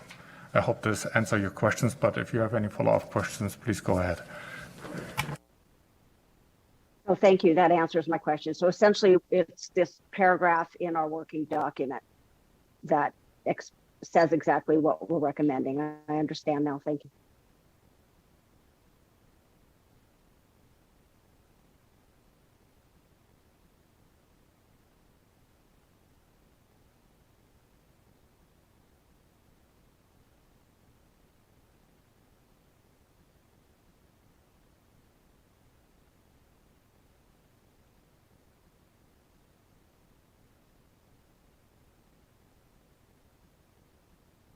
For the record, Ashley Kalina, Research Division, LCB. President Alvarez, through you to Lisa Laughlin. Yes, this is still not a finalized version. Legal will be doing more work on that and refining that and the additional detail. And like we said, there will have to be like some fiscal evaluation on that. And so this is not the final, what will be voted on by the, committees during the legislature. So.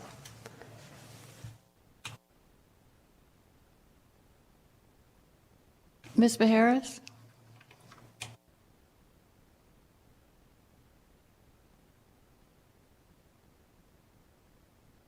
You're on mute, Ms. Maharis.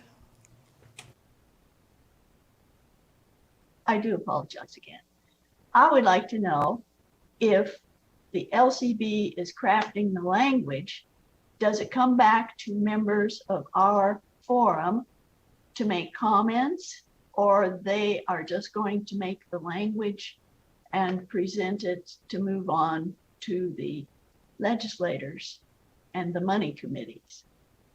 Do we get to see it, what they're going to present, and have any more input into their draft? I can answer that. This is Brian Fernley, Committee Legal Counsel. We will, the Legal Division will draft the bill based on the concept that's being approved by the forum today. What we do is we will send the draft of the bill to the forum president for her review. If the way for the entire forum to comment on it would have to be through a meeting of the forum, but the bill will be sent to the president for her review and for her approval. I suppose it would be up to the president and the forum whether to conduct a full open meeting to have an examination of the bill. The deadline to have the bill completed, the forum's bill has to be pre-filed, which means it has to be basically given a bill number and filed with the appropriate house of the legislature by November 16th.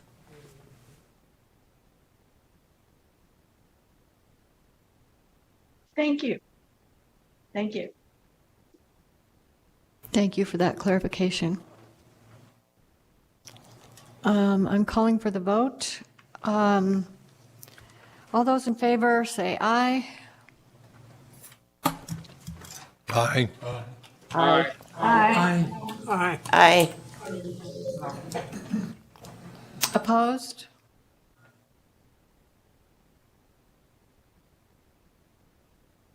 Thank you. The motion carries.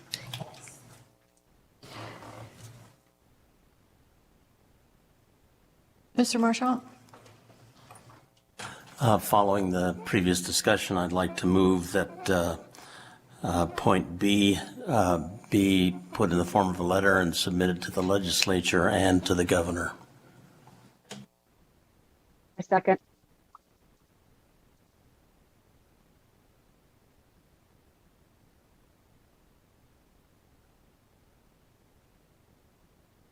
There is a motion on the floor for item B to, that we have a letter in support and recommendation that it be sent to the legislature and the governor.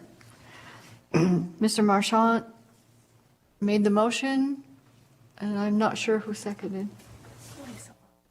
Ms. Laughlin seconded. I open it up for any questions on the motion.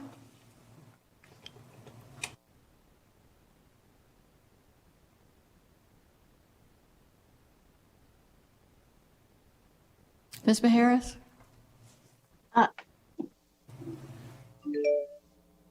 Yes, I think I am on the audio.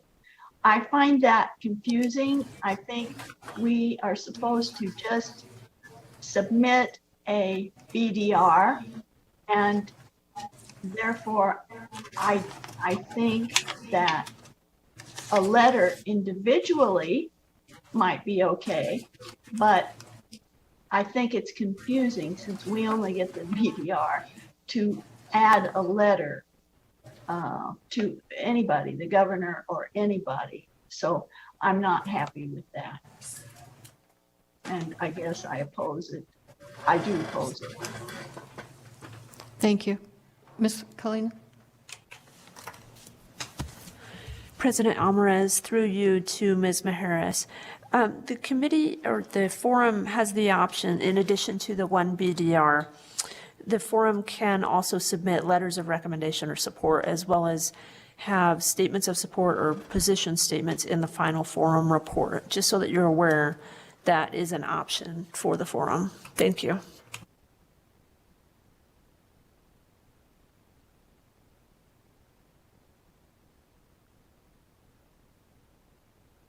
Mr. Marshall? This idea was discussed a lot prior to this moment. I called the previous question.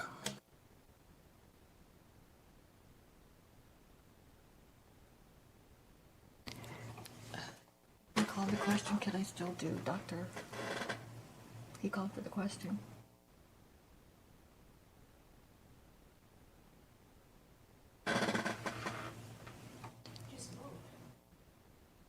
Dr. Wan, you had a question? Yes, for the record, Dr. Austin Wand, Senate District 9. I think, yeah, as I've mentioned, and we've had some excellent discussions on the forest fires, droughts, so forth, and the climate change. These are all related, and how it more adversely affects seniors. So I'd like to write a letter, which I will address to President Alvarez and to the committee, just to state that we want the legislators still to work on climate change and be in support of doing things to lessen the adverse effects of climate change. So I'd be happy to write such a letter, and I'll submit it to President Alvarez, and to our forum for corrections and approval. Thank you, Dr. Wan. We have a motion on the floor, and we are addressing the climate change with item C once we get there. Right now, we have a motion on the floor. All those in favor of item B, doing a letter and recommendations and sending them to the legislature and the governor, please say aye if you're in favor. Aye. Aye. Aye. Opposed? Motion carries. Opposed. Thank you. Opposed. Hello? Thank you. Yes, we have that. Thank you. Motion carries.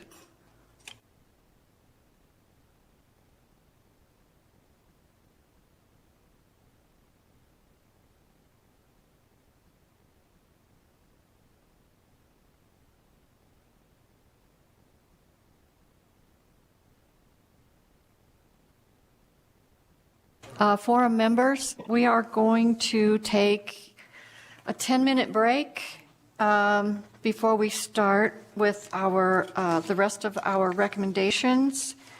There are snacks at the end of the dais here, if anybody would like one. 10-minute break. Please be back by 10 after 12. Thank you.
Back in session? Oh, okay, because it's past 10 after.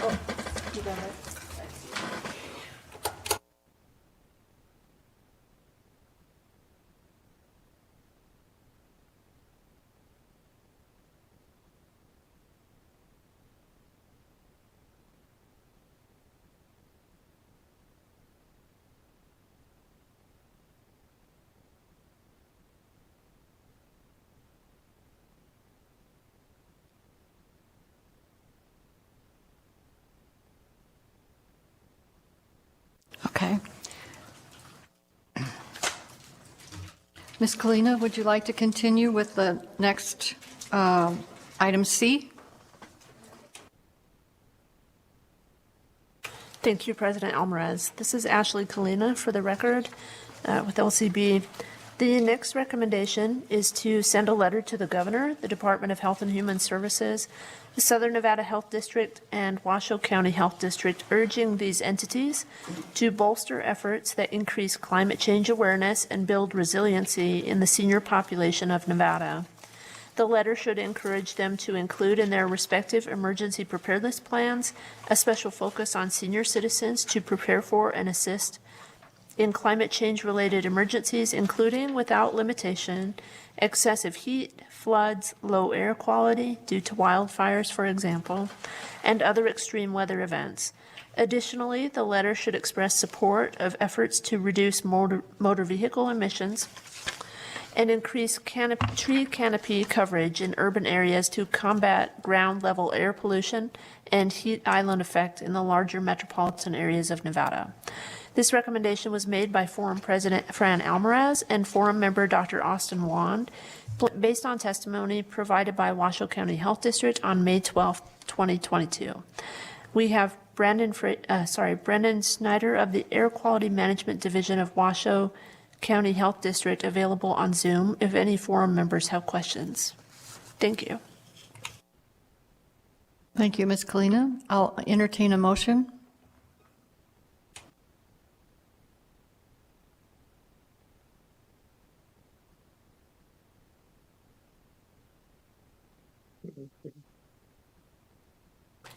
Lucille, Aiden, District 13, I shall move. Thank you. May I have a second? Second. Thank you, Mr. Marchant. Is there any discussion on the motion?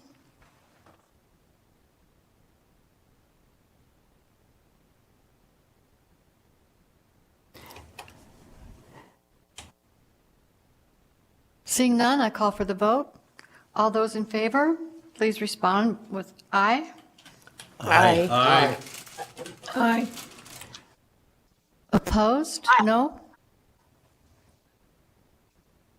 Aye. Seeing none, the motion carries. Thank you. Ms. Kalina, will you proceed, please, with item D? Oh, wait. Could I ask a question for the expert on climate change who's not in the audience?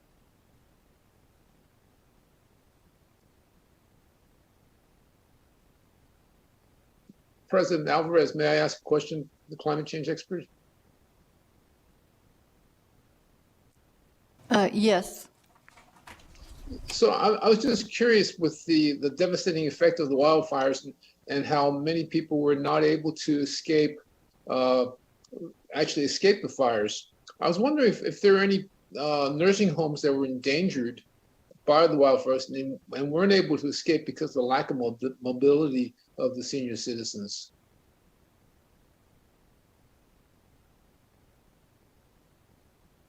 So, Mr. Snyder, would you be able to answer that question, please?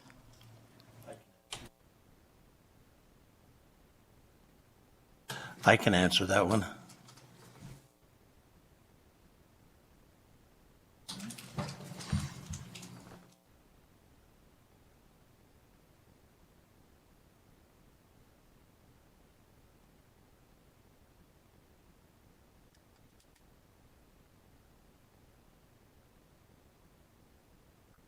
Mr. Marchant, go ahead.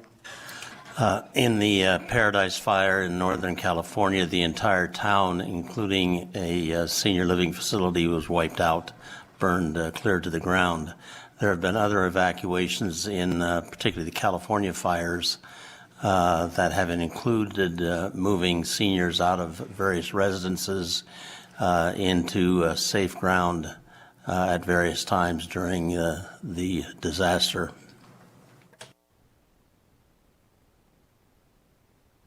Thank you, Mr. Marchant.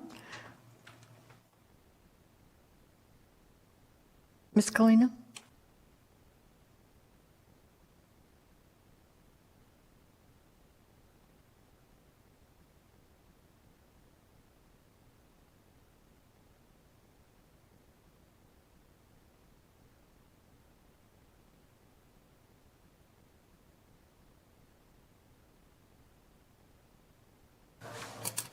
Thank you, President Almaraz. This is Ashley Kalina, LCB, for the record.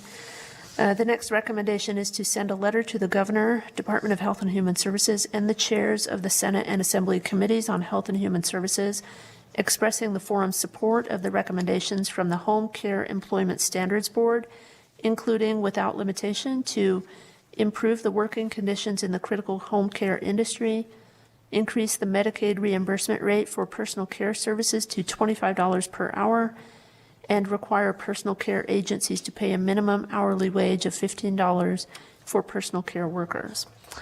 This recommendation was proposed by Kayla Samuels of the Division of Public and Behavioral Health during a presentation to the forum on June 22nd, 2022. Ms. Samuels and Ms. Cody Finney, Deputy Administrator of Division of Public and Behavioral Health, are participating on Zoom and available for any questions from the forum. Thank you. Thank you. May I have a motion, please? Mr. Marchant? I move adoption of this item. Thank you. May I have a second?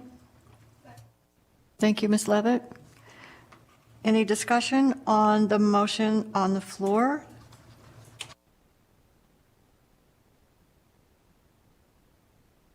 Ms. Laughlin?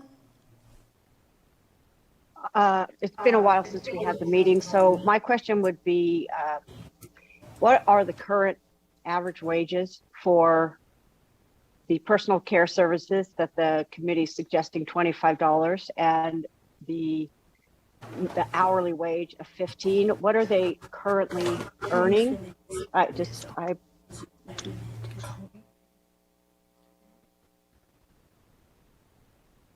Mr. Finney, would you be able to answer that question? Madam Chair, Cody Finney for the record, if I may. Yes, please, go ahead. Through you to Ms. Laughlin, the committee, the Home Care Standards Advisory Board has provided, does have some information that's been collected. We have received reports from both workers and employers in this industry.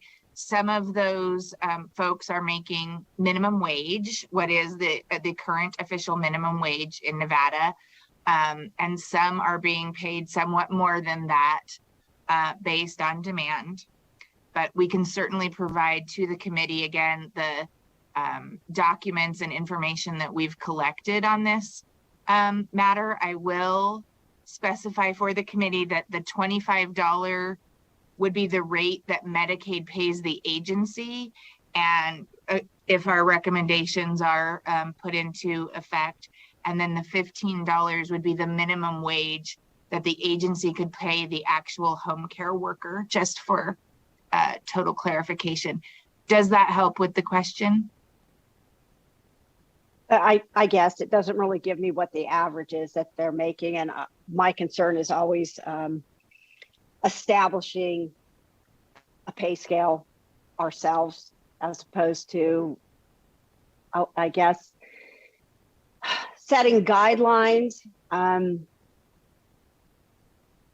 Because again, it's a balance of funding, but also, fair pay. I get it. I just am always concerned about saying this is how much X person should make all the time for the job. So that's where that's coming from.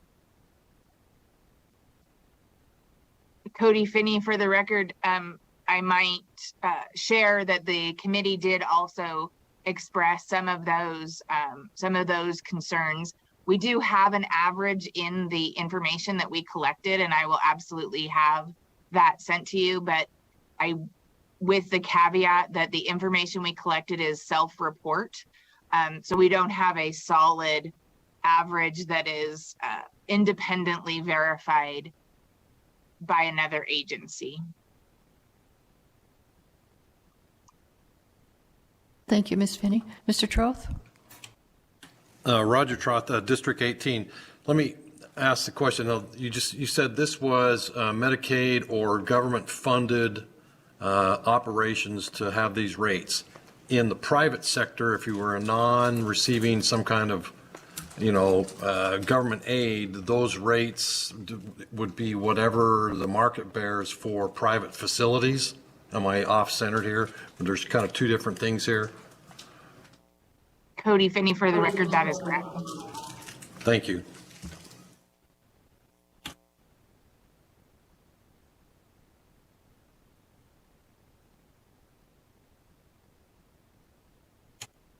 Is there any other questions or discussion?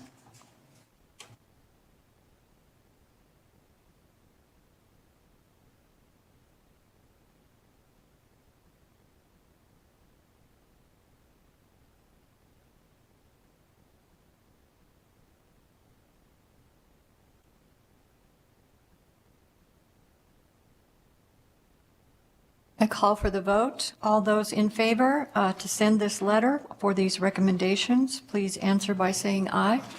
Aye. Aye. Aye. Aye. Aye. Opposed? No? I wanted to say aye, and I didn't have my sound on, sorry. Thank you. Motion carries. Ms. Kalina, will you continue with item E on our agenda? Thank you.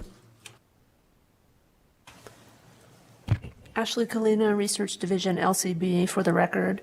The next recommendation is to send a letter to the Governor, Department of Health and Human Services, and the chairs of the Senate and Assembly Committees on Health and Human Services, expressing the forum's support to enhance assistance and support systems of seniors with dementia and their caregivers and families by establishing the Nevada Memory Network to provide seniors with better access to an early and accurate diagnosis of dementia, and improving certain aspects of Nevada Medicaid's home and community-based services for seniors, particularly for providing financial support for family caregivers, including individuals who are legally responsible to provide medical support, such as spouses of Medicaid recipients. This recommendation was made by Charles Duarte with the Alzheimer's Association during a presentation to the forum on June 22nd, 2022, and he is participating via Zoom and available for any questions from the forum. Thank you, Ms. Kalina. Call for the motion. I'd like to make a motion that we send a letter to support systems to support seniors and dementia and their caregivers. Thank you, Dr. Jordan. May I have a second? Ms. Levitt? I second it. Thank you. We have a motion and a second on item E on our agenda. Is there any discussion?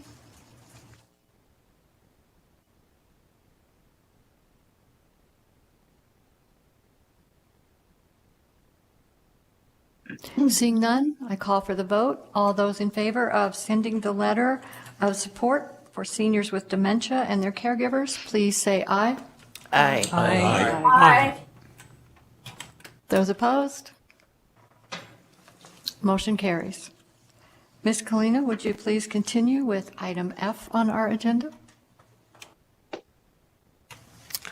The next recommendation is to send a letter to the Governor, Department of Health and Human Services, and the chairs of the Senate and Assembly Committees on Health and Human Services, expressing the forum's support of the efforts of the Aging and Disability Services Division to assist seniors with connecting to community resources by investing in information technology infrastructure to coordinate systems of eligibility determinations and increase capacity of online referrals for the Nevada Care Connection.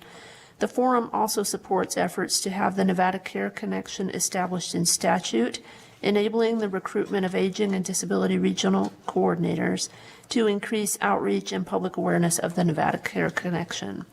This recommendation was proposed by Cheyenne Pasquale, Planning Chief of ADSD, during a presentation to the forum on July 14, 2022.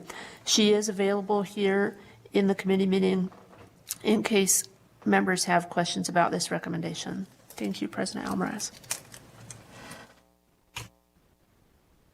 I call for the motion.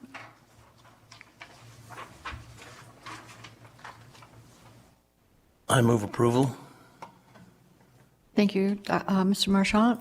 I need a second, please. Second. Thank you, Mr. Troth. We are now open for discussion on item F, efforts to expand capabilities for Nevada Care Connection. Is there any questions or discussion on this letter?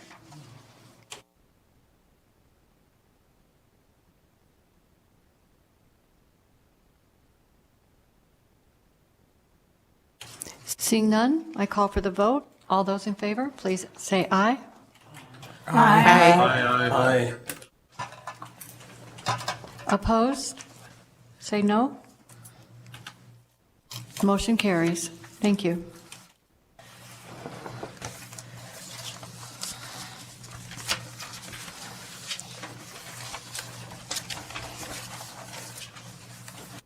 With that, we will move on to public comment. Is there anyone here at the Grant Sawyer that would like for public comment?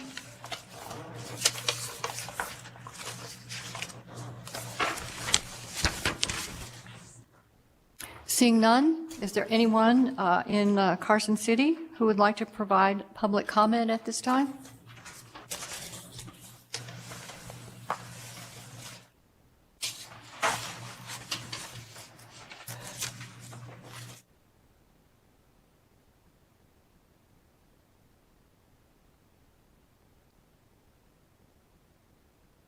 Seeing none, BPS staff, please add the first caller with public comment to the meeting.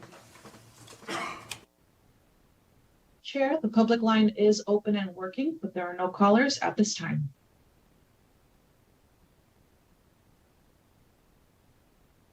Thank you very much. Mr. Marchant? Before we adjourn, I'd like to give my personal salute to Patrick Ashton and Ashley Kalina for their incredible tolerance at putting up with our inefficiencies, idiosyncrasies, and time-wasting behavior. Their contribution to our success throughout all these meetings is much appreciated. I'd also like to salute those in other locales who gave testimony on various of the items that were presented to us. Y'all give a good meaning to the notion of bureaucracy. Thank you very much. Thank you, Mr. Marchant. Are there any comments from members of the forum before we adjourn?